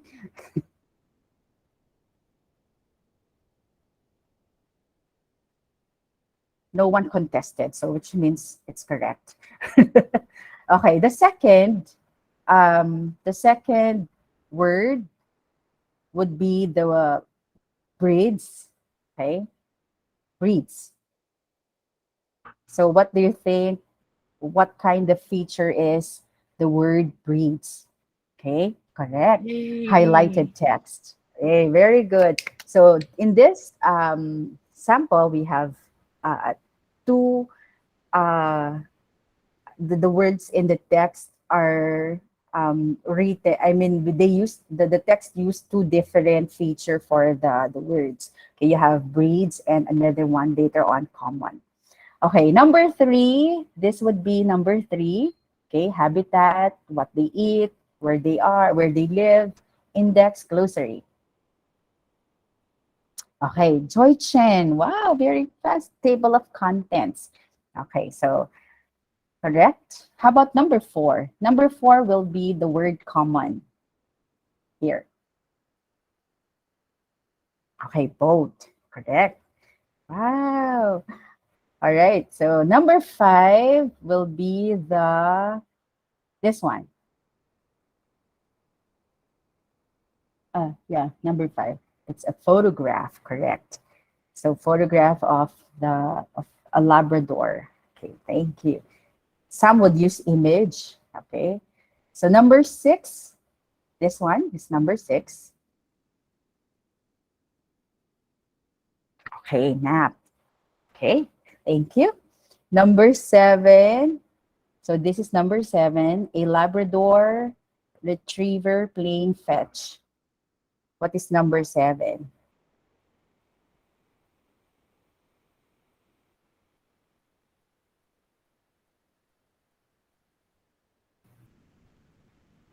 A Labrador retriever playing fetch. What is seven? Okay, caption. So remember, caption is placed below the image. Okay. Mhm. So number eight, we have number eight here. Breed, 3, 4, diet 4, habitat 5. What do you call this feature? Uh, Is it a mm, diagram? no, this box in the Right, middle. with the information of the numbers. Yeah, yeah, breed. Yeah, you got 3, 4, diet 4, habitat 5. That would mean, uh, did we get the Is correct that answer? page number 3.445? Okay, the table of content is number 3, so which means uh, that would have to be the page number. Oh, okay. Okay, so number 8 refers to, I'm not sure if, I'd like to check the chat box. Index, Oh, yeah, okay, correct. Sorry. glossary. Yeah, it's index. Okay. So for number 9, okay, did you know that Labrador retrievers can have white fur, brown fur, or black fur? So what do you call this text in this small box?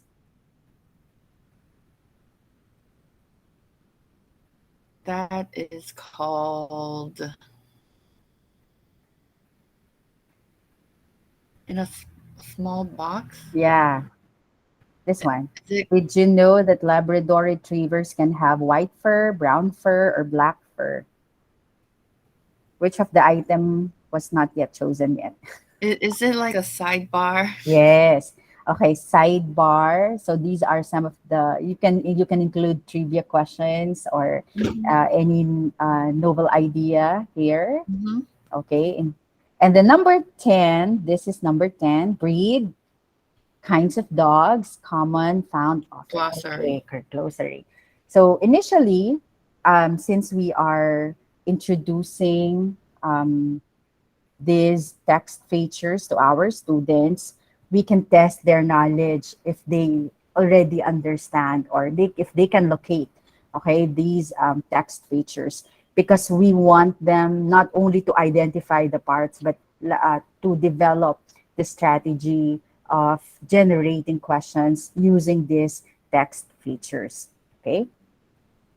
So as I mentioned, from the text features that we identified, we would be able to generate text questions or text dependent questions. So this instructional practice or approach where readers are provided with questions prior to reading a text. So this would require the students in the during reading stage to find the answers to the questions that they have posted. So what is good about it is that they don't just read for any reason, but they have a focus on what to look for, and they have a purpose for reading the text. Um, the questions that they have written down or listed down, let's say you ask them to give questions and you wrote them on the board. So when the students read the text, they have to look for the answers to those questions, and that would make them develop more comprehension of the text, because if they did not get the answer, they would go back um, to the text over and over again until such time that they could find the answer to the question. And so the rereading, okay, the rereading part of answering the questions or looking for the answers to the question would help increase comprehension of the text. So this is now applicable in the during reading stage. Okay. Can we try doing the activity? All right, so I got this text. It's life cycles. Okay, Mhm. it's a very simple text that you can use for probably grade 3 students. I'm not sure grade 3, grade 4. You could see some images. I think the words are quite familiar. Okay, they're not very difficult except for the term metamorphosis. Okay, so let's do the pre-reading activity. Observe the title, the images, and the vocabulary found in the text. Okay, so I'll give you 10 seconds. 10, 9, 8, 7, 6, 5, 4, 3, 2, 1. Okay, what questions would you like to ask? So you can type your questions in the chat box. Okay, observe the title, look at the title, look at the images, and some vocabulary. Although we don't see any highlighted or in bold face, but when you see a vocabulary that that you would like to ask, then you may do so. Please chat your questions. Sorry if I am making you my students. We're trying to apply the strategy. Oh, this is great. Okay. So what questions would you like to ask if you were my students? Any questions? You could type your question. Don't be shy. We're not gonna answer them. We're just trying. Okay. What type of life cycles? Okay. What other questions? What is metamorphosis? Okay. How about the pictures? Oh, You can like also, what is the life cycle of a butterfly? yeah, okay. So what is the life cycle of a butterfly? The next image is frog, and then flower or plant. So these are some of the questions that we can generate. Very simple questions, but for grade one, grade two students, for them to come up with these questions, it would take a little time. But we have to be patient and wait for them to give us those silly questions they have. Okay. So after the pre-reading, now the students will read the text. Okay, now it's time for you to ask your students to read the text, focusing on the uh, by keeping in mind the questions that they have posted. Okay, and then it's time for them to look for the answers to the question. So one question I remember is, what is metamorphosis? Okay, so you could see this is a change that makes them like a different thing. So the second sentence would already provide the students an answer to the question, a metamorphosis. Let's say they did not get it. They still find the question difficult, and they could not understand the word metamorphosis. Maybe we can focus on the images. See, you would see from the image how butterfly from a larvae turned into caterpillar and then a butterfly. So you could see the cycle and how the change in the life cycle of the butterfly, how it turned to be beautiful. So from that image, then we can probably help our students come up with an answer to the term metamorphosis. Okay, so the pre-reading questions can now be answered during this stage. So we're doing it slowly, okay, in the classroom because we are introducing strategies. And the more we do this, okay, the more the students would remember, okay, the strategy. So let's try the after reading strategy.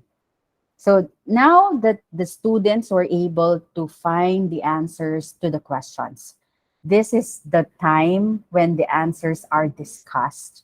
So together with the teacher, okay, the students and the teacher, yeah, together with the teacher, the students would share their answers and the teacher would clarify some misconceptions. Maybe one student had a different idea of metamorphosis. So the teacher now would clarify these wrong idea, okay, or wrong notions, so that they will be corrected. Okay, remember science is exact. Okay, we do not want the students to make to give them false information or to learn wrong information about science. So in the after reading, this is the discussion part and correcting some misconception. So the pre-reading, we generate questions. In the during reading, we answer the questions.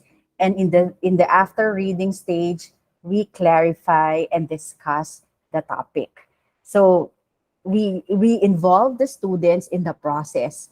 We did not just make them read and then we talk about and then just give them questions to answer. But we involved them in the generating of the questions. We made them answer the questions, and the teacher would have to be in the last part of the activity. So this is a very student-centered kind of teaching strategy. Okay. The second one is the graphic organizer. So the use of graphic organizers is common in the after reading activity. So in science, you could see graphic organizers to illustrate information. While I was looking for some visual models, I saw a lot of pictures, and it reminded me how lucky children are in this modern times because technology is there. They can always check the internet and see different models. During our time, we have to copy from the blackboard the model and then write it down in our notebook and then color it and so on. It's very manual, very Jurassic. Okay, so the visual models can be used to support student learning. So these models would show relationships, compare and contrast, show hierarchical relationships.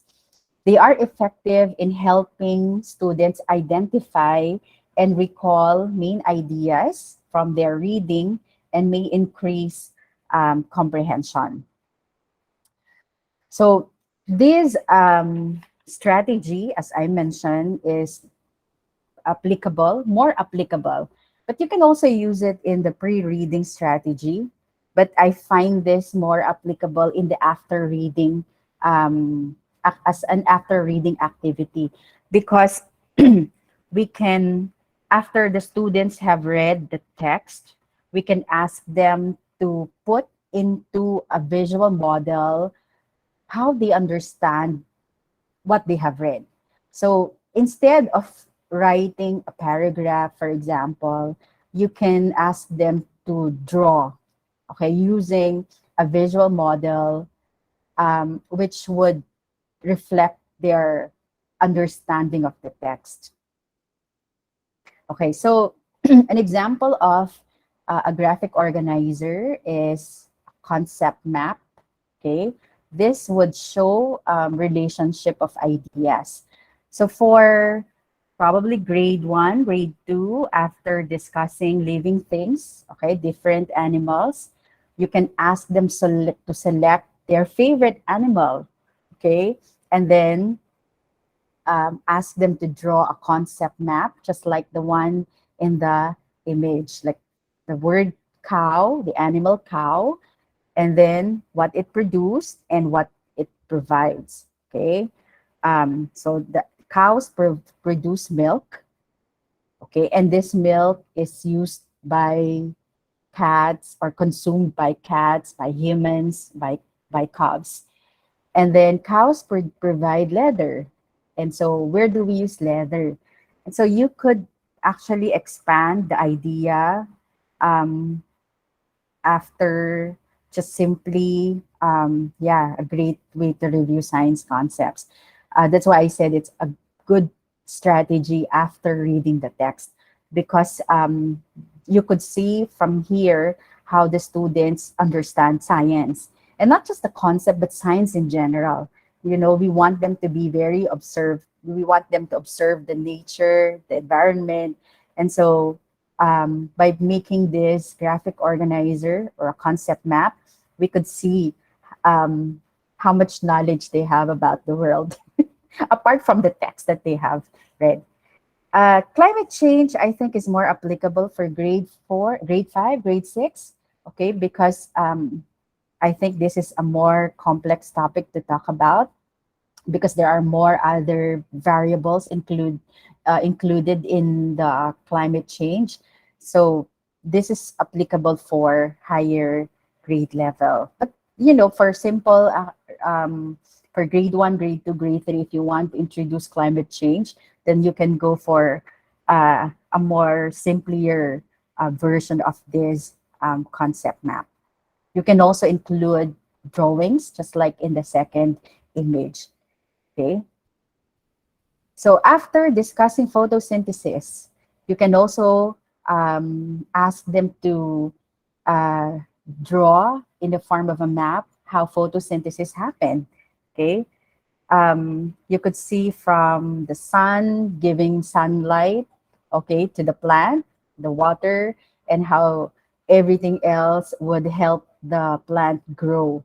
So this is showing how each of these elements, when they're connected, okay, they would help the plants grow or a plant grow, right? So this is another way to show concept map. After you discuss solar system, okay, this is one way to summarize the whole chapter. So you have sun as the center of the solar system, and all of the different planets surrounding the sun. I feel like I'm a science teacher now. So these are the different planets. The colors are also very specific because they are from the information that they have read. And after the planet, you could see some bits of information about each of them. Uh, two, uh, and two branches that would describe, okay, the planet. So this could be a final, or let's say a project at the end of the chapter or unit about solar system. Again, it does not require a paragraph, but this is a test of their comprehension of the reading material that you have provided, or the chapter that they have read. Okay. Another graphic organizer will be comparing to compare and contrast. We use Venn diagram. So I have here a simple comparison and contrast between solid and liquid, which is done after discussing matters. Okay, matters. I am with whatever what matters. Okay, I got lost with the term. So you could make the students list down, okay, the description, or how would they describe solid. Okay, what would make solid solid, and liquid, and then see how these two, and find what is common about these two matter. Okay, if you want to be more ambitious, then maybe you could have three circles. You can include gas, okay, and see how gas, solid, and liquid are similar and how they are different.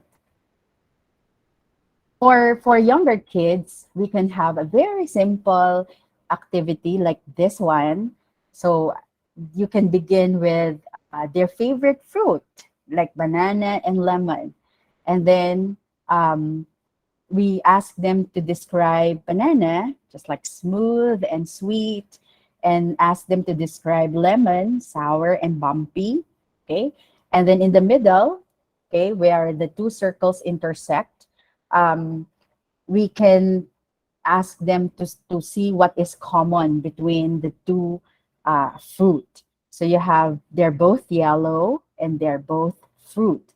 So for grade one, introducing this kind of activity as as an after reading strategy is effective, okay? Because they would come up with different ideas to describe their favorite fruit, favorite animal, or favorite food, or whatever that is discussed in science.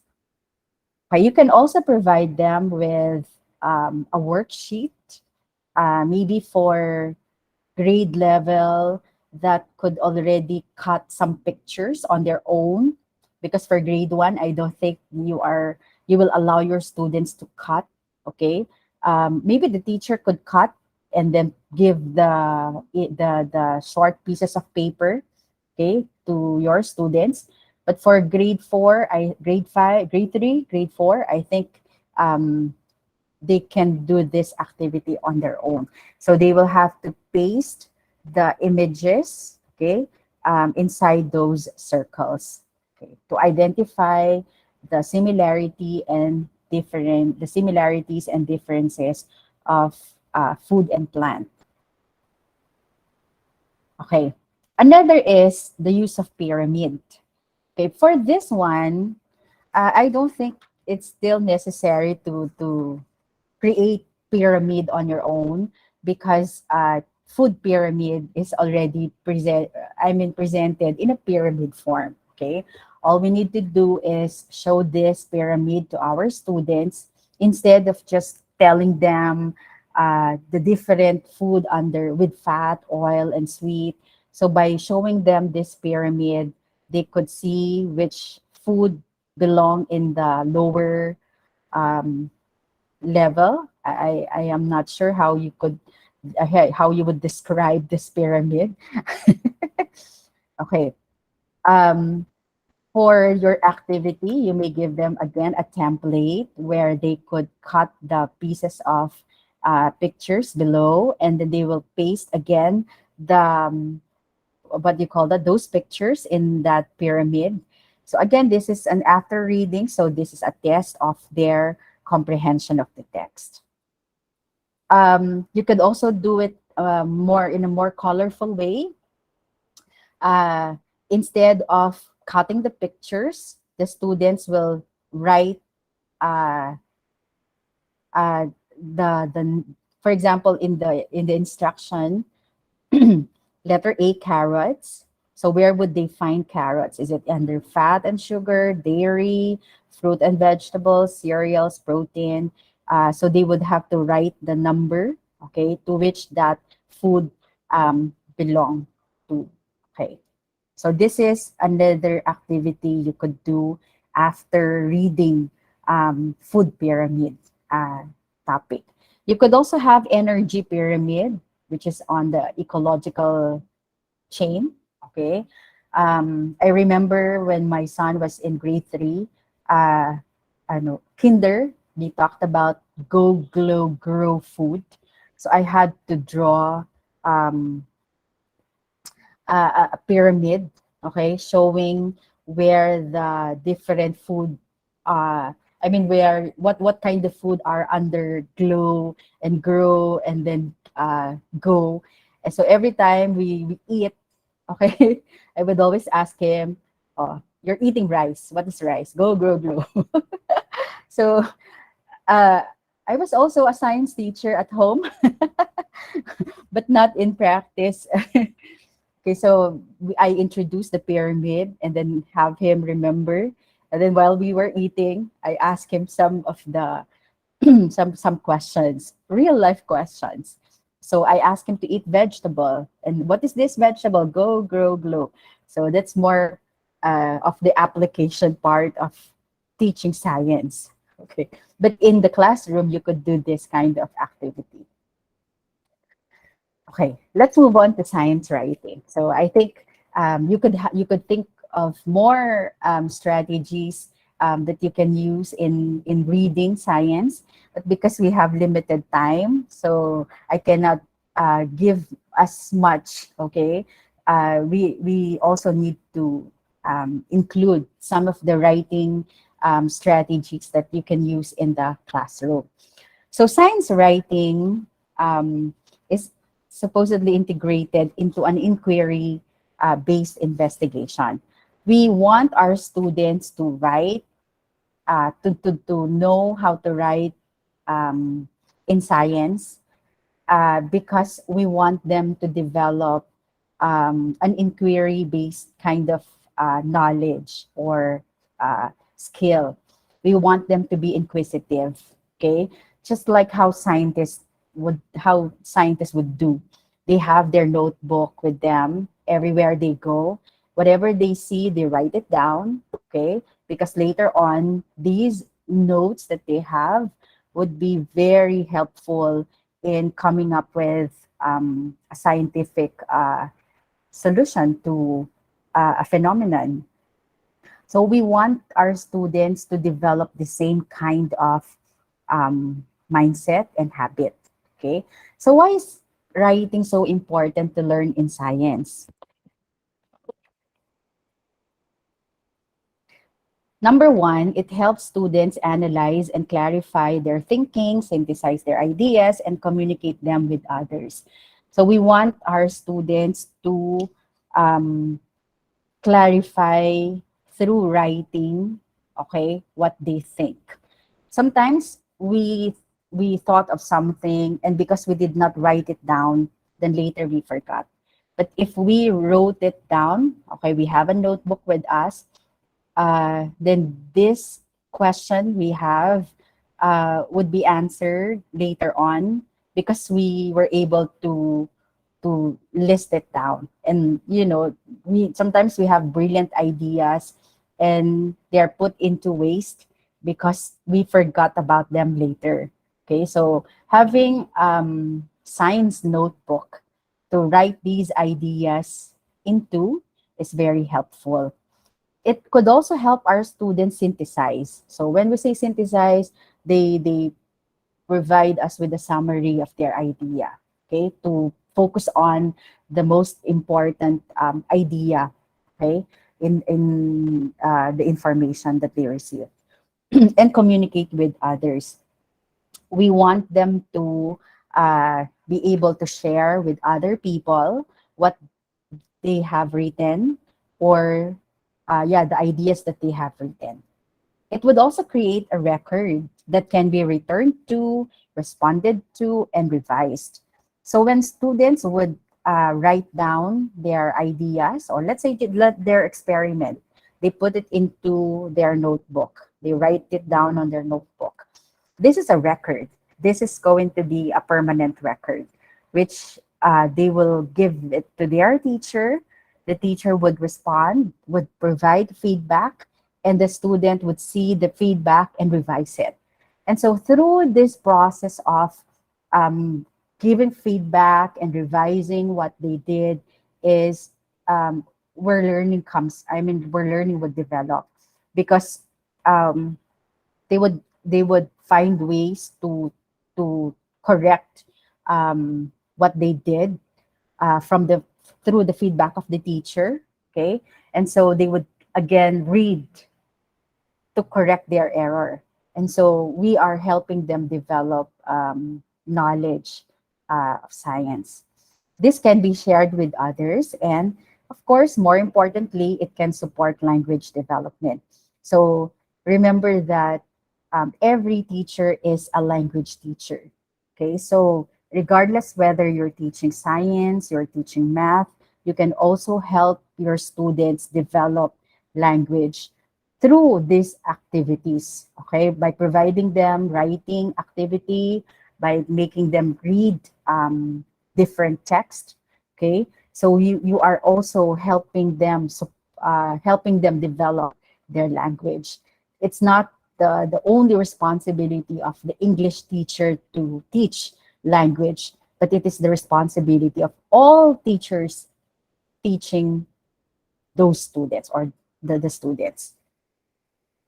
Okay, some writing forms. Okay, we can use notebook entries, just like in the example. I am not sure if you require your students to have a notebook with them. Okay, I think for elementary students, they have to have one notebook per subject. So in their science notebook, we could see some notes. Okay, um, some drawings. Okay, and quizzes that they have done, okay, with the teacher's correction. Okay, so these are all included in their notebook. Some posters, you could see them in the classroom, okay? So the more abundant, okay, uh, the more resources we have in the classroom, I think the more reading material your students would have, and these are the same material that we could use in our writing activity. There are also charts and diagrams in which your students can also make one. So you can ask them to write their own chart. You can ask them to write their or prepare their own diagram. And what do we do with them? We can have a one corner in the classroom where we display their output, and the students would be very happy to see what they did, and and if it's appreciated by the teacher, the more that they feel motivated to do better next time. So let's not forget to provide feedback with all of these writing activity that we ask our students to submit. All right. So writing in science should mimic writing done by scientists. I heard from Ma'am Elvis talk a while ago that we want our students to write just like how scientists would write. I'm not sure if I get the idea, but that's how I understood it. When she showed the table what to write, what to read. So um, we want our students to become mini scientists. And what scientists would do is they take down notes. They carry with them a notebook. They observe the nature, they observe the environment. And so we want them to do the same. In the last week talk, okay, Ma'am Thea said that you ask your students to play outside the classroom, okay? Play and observe. So what do they do while they play? They're not just going to play and exercise or whatever. We want them to observe science around them. And so by doing that, we want them to write down what they observed in their notebook. So later on, this kind of habit that we start in our classroom, in our science classroom, would make them mini scientists because they begin to write down their ideas, even in a very simple sentence, or sometimes even with ungrammatical sentences. What the reason behind it is that we want them to develop writing skill so that later on, if they wish to become scientists, then we have already introduced to them the strategies on how to become one.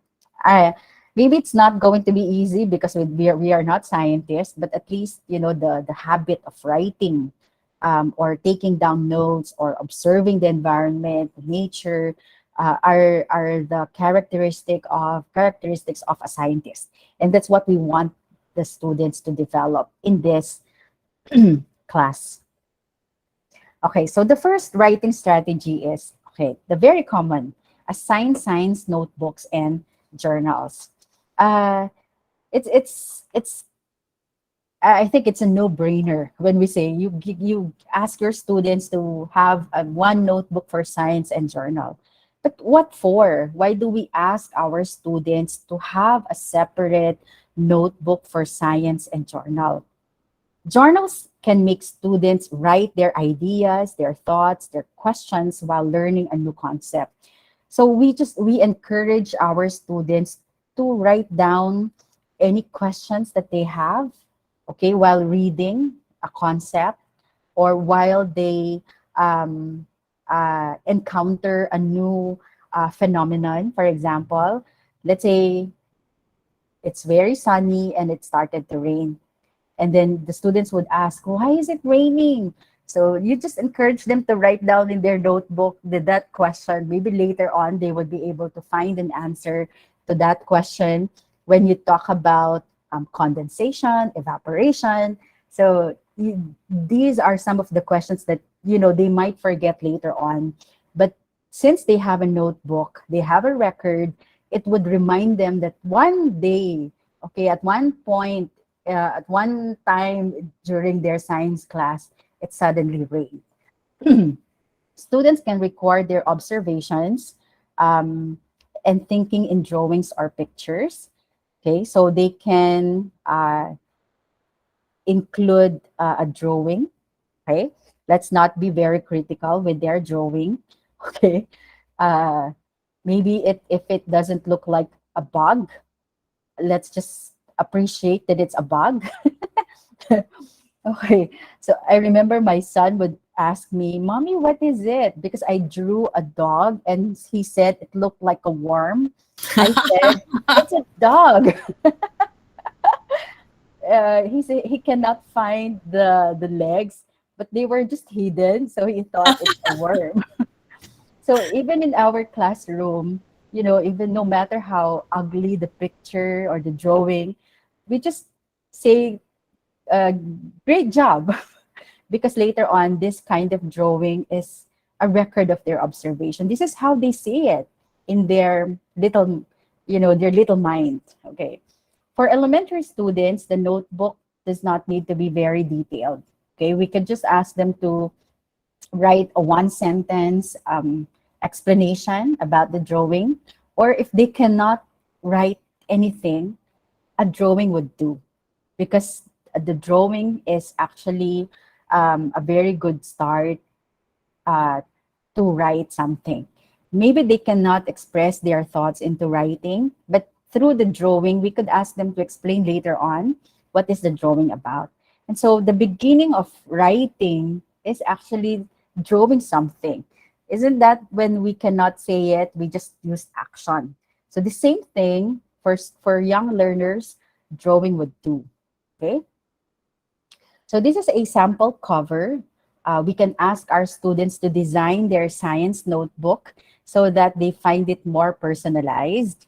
They can say that this is my own drawing. This is my science notebook. So regardless what they have what they drew on their notebook, um, we don't mind anymore for as long as it's about science. Okay, this is how they envision science, and this is how they want their science notebook would look like. Sample content you could see from this another image. You could see that the student has a lot of I I looks like aluminum foil. So you could see that there's wrong grammar, but we don't care about grammar. We're not teaching grammar in science class. We're teaching them the idea of um, observing, putting into writing what they have observed. Okay. The strategy is what we would like them to develop or what we want them to teach. So as I said, if the words are too difficult for them to come out from their mind, then you could ask them to draw, just like the apple here. Okay, so the apple, you could see that there's the skin. The skin is thicker than the meat. Okay, then there's the seed inside the apple. So we can, as teachers, we can understand what the drawing is about, but we can also ask our student to explain to us what this drawing is about. So it's not only making them write, but also making them express orally their ideas. So we are actually targeting a lot of macro skills. Um, since we went online, okay, maybe a digital journal or notebook would do. Okay, this is going to be, um, I think the students would be much willing to design their notebook digitally because they can, they're very good in technology. So a digital journal, if they are studying online, but if they are in the face-to-face classroom, well, I would prefer a notebook, okay, something that they can always bring with them everywhere. But if they are online, then a digital notebook will be okay because these can be shared with others. So the teacher would have access to this notebook, and the classmates could also see and collaborate with the digital journal. Okay. Number two, to provide low stakes writing prompts. When we say low stakes, these are supposedly ungraded writing activity, okay? Because the language is informal, just like the example a while ago. We do not expect the students to have perfect grammar. We do not correct grammar in the writing task. um, that's why it's a low stake. Okay, this could be in done as a formative assessment. The purpose of giving low stakes writing is that we just want or we require our students to articulate their knowledge in writing. Again, we just want them to write something. And in science, this would help better understand course content. Since it's ungraded, okay, so we just let the students write anything they have in mind. And we see from that point of view their questions, if they have some misconceptions about the idea, or we could also check their understanding. Okay, one one example of low stake will have to be the use of RAFT formula. RAFT meaning role, audience, format, and topic. This is common in English class when we ask our students to write a speech. Uh, we want them to assume a role, who will be their audience, how will they deliver, and what topic they will have. But how do we use this in science? So you could ask them to prepare, okay, you could provide them initially a template, just like in the sample, uh, raft plant activities. So let's say the role will have to be the parts of the plant. And imagine that they would like to talk to, a, to another part of a plant. Let's say your role is the plant, and you want to write a thank you letter to the leaves.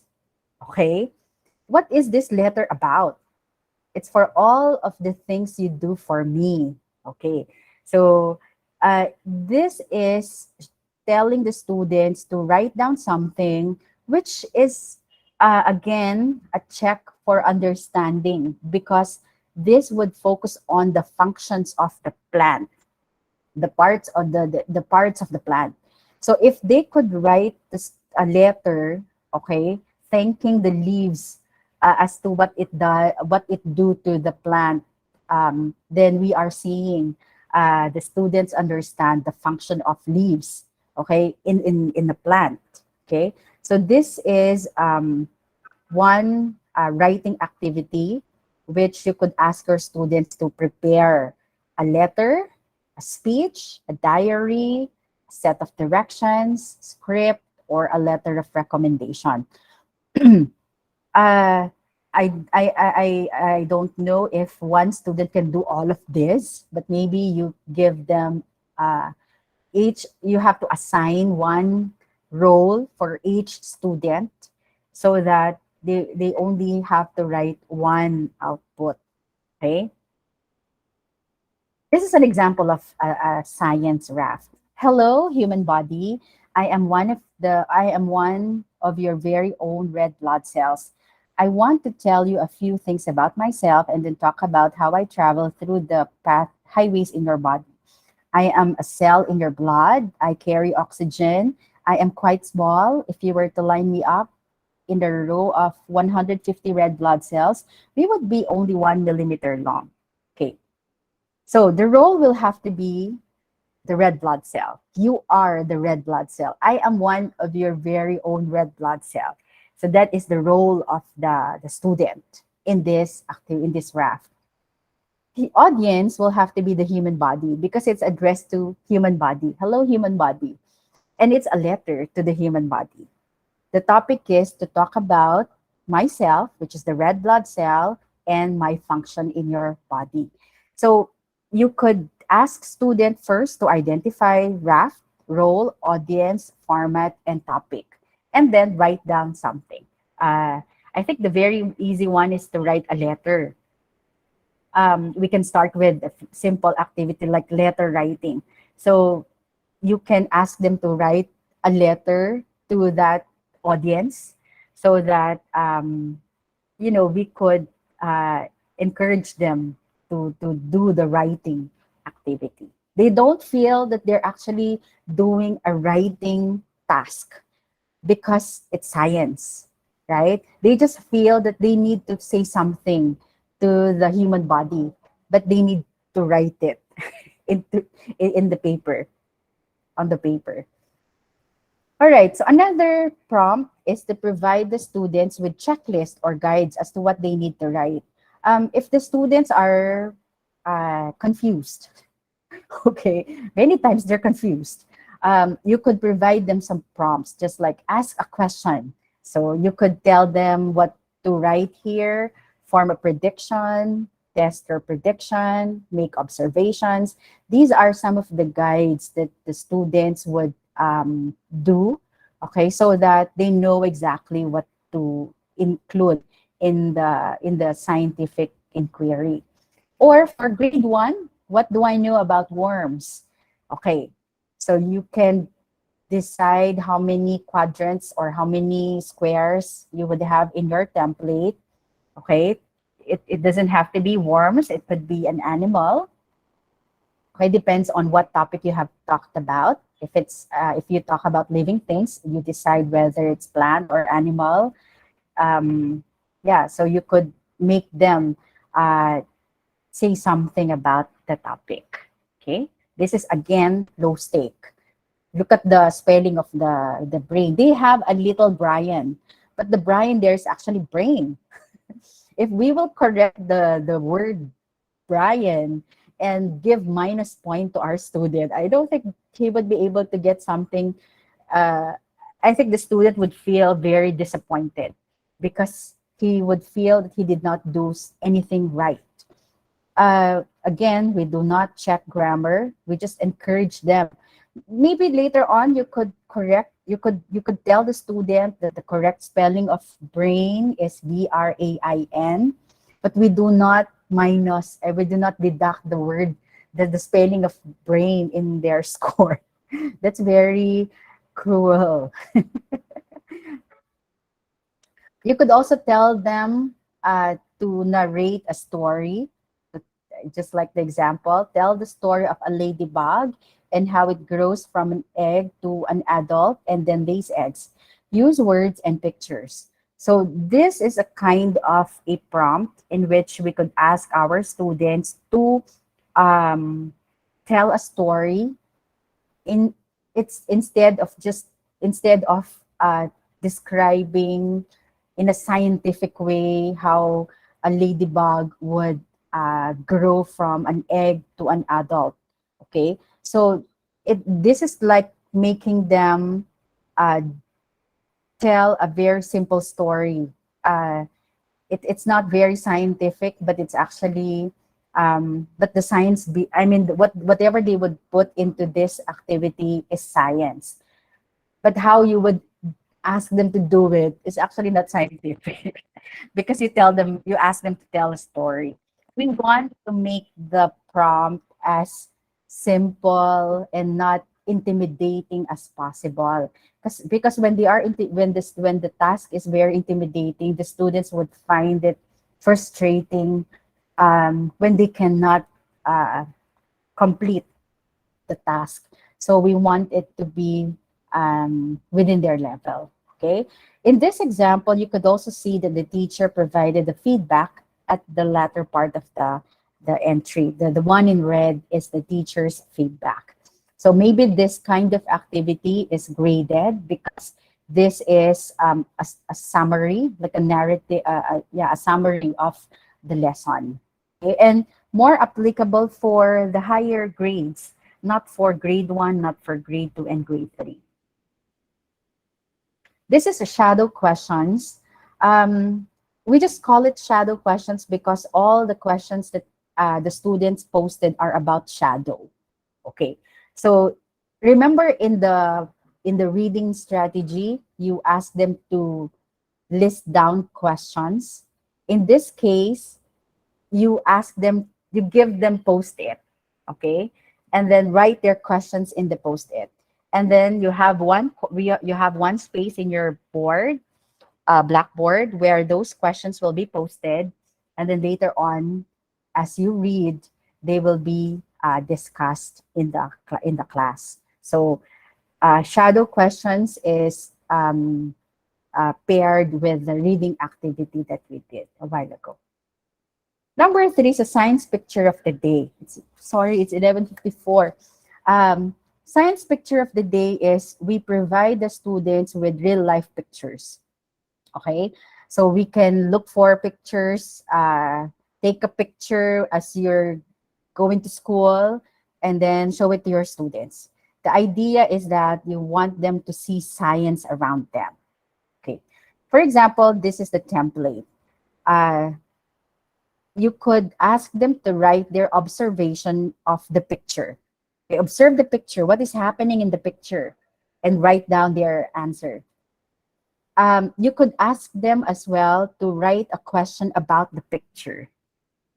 You could ask them to infer uh, from what they see in the picture.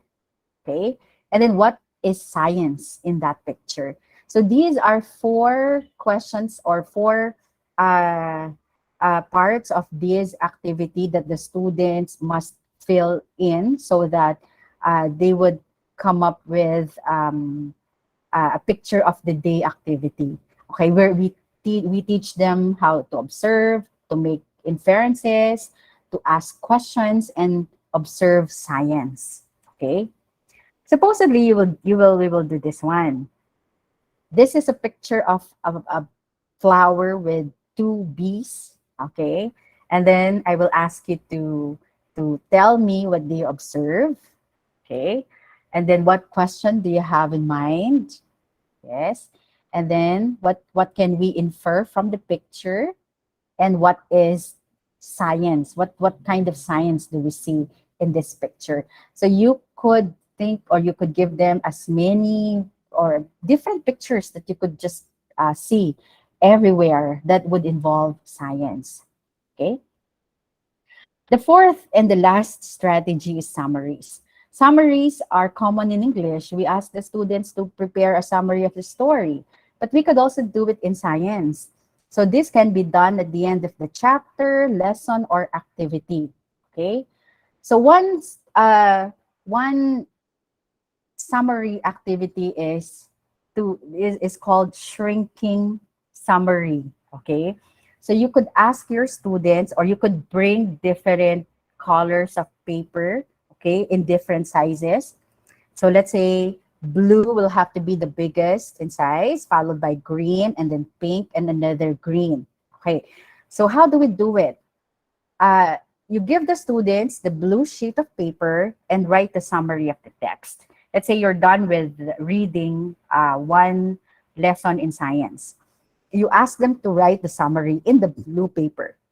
And then you give them the green paper, okay, a bit smaller in size. You ask them to rewrite the summary and make sure that it will fit the size of the paper. Then this means that the students would have to remove some parts of the original summary that they had written. Then you give them the pink paper, okay, which is again smaller than the green paper. So the pink now, okay, which is smaller, the students will write the summary, okay, from the green paper. So they have to cut down again some of the information that they have in the green paper so that it could fit the pink paper. And then finally, you could even give them a smaller green paper or blue paper, or you have orange paper, which is going to be the smallest in size. And so in the smallest sheet of paper would make them write the most important information in the text. So this is shrinking, making them cut down some of the irrelevant information, okay, that they wrote down in the first page or first small piece of paper. This is teaching them how to write summary, okay? But of course, you have to begin from a small activity. We were taking baby steps. We have to teach them how to write summary first. And then we do this shrinking by providing them different sheets of paper so that they would be left with the most important idea in that they could write in the smallest sheet of paper. Okay. All right. So, in summary, the reading strategies that I shared with you, as I mentioned, they are not a lot, but you could have more reading strategies that are common in English class and can be integrated in your science class. Would require students to interact with the text multiple times. So the rereading part is very important because that would help increase understanding and comprehension of the text. Writing in science is not only for communicating with others, it is also a tool for learning that supports scientists and students alike in clarifying thinking, synthesizing ideas, and coming to conclusions. Again, as I said, we want our students to become mini scientists. So as early as grade 1, we assign them notebook so that they could begin writing their observations, their whatever they have whatever questions they have in mind, because later on, all of these would serve as their record. And so I wish you happy teaching and enjoy teaching science. Thank you so much. Okay, Yay! 12 o'clock. Thank you, Professor Remy. These are wonderful science writing ideas and science reading strategies, and the advanced organizers that you introduce, science concept maps, and the examples that you have provided were all wonderful. Where did you get all these student samples? They're amazing. It took me 3 days to look for images online, Uh-huh. and I had to screenshot some of them and then crop. So Yeah, thank you so much, and I love you're all the welcome. wonderful science writing ideas. The science picture of the day, like telling the science story, and also raft for science. That's something that like I haven't tried, and we should we should try it. Yeah, so thank you for all these wonderful practical ideas that we could implement in our classrooms. Thank you so much. Yay. You're welcome. Thank you all for participating in our Teaching Science in English webinar series. This is our third week, and next week will be our final week in this series. We hope to see you again next week, and I would like to uh, thank our partner, Ingeles University Foundations, Dr. Bolinas, Dr. Marcarenas, and Dr. Talabut for giving us this morning the wonderful webinar on teaching science in English. Thank you so much. Yay, thank you. So that concludes today's webinar. Hopefully I will see you next week. Hey, Dr. The Chi, thank you. thank you. Thank you. Bye bye. And the survey, Michelle, do you have the survey for the participants? Yes, I already posted the link on Okay. the chat box. Thank you, Thank you. Michelle. Thank you for Thank you too. organizing this. Thank you, Dr. Bolinas. Bye bye.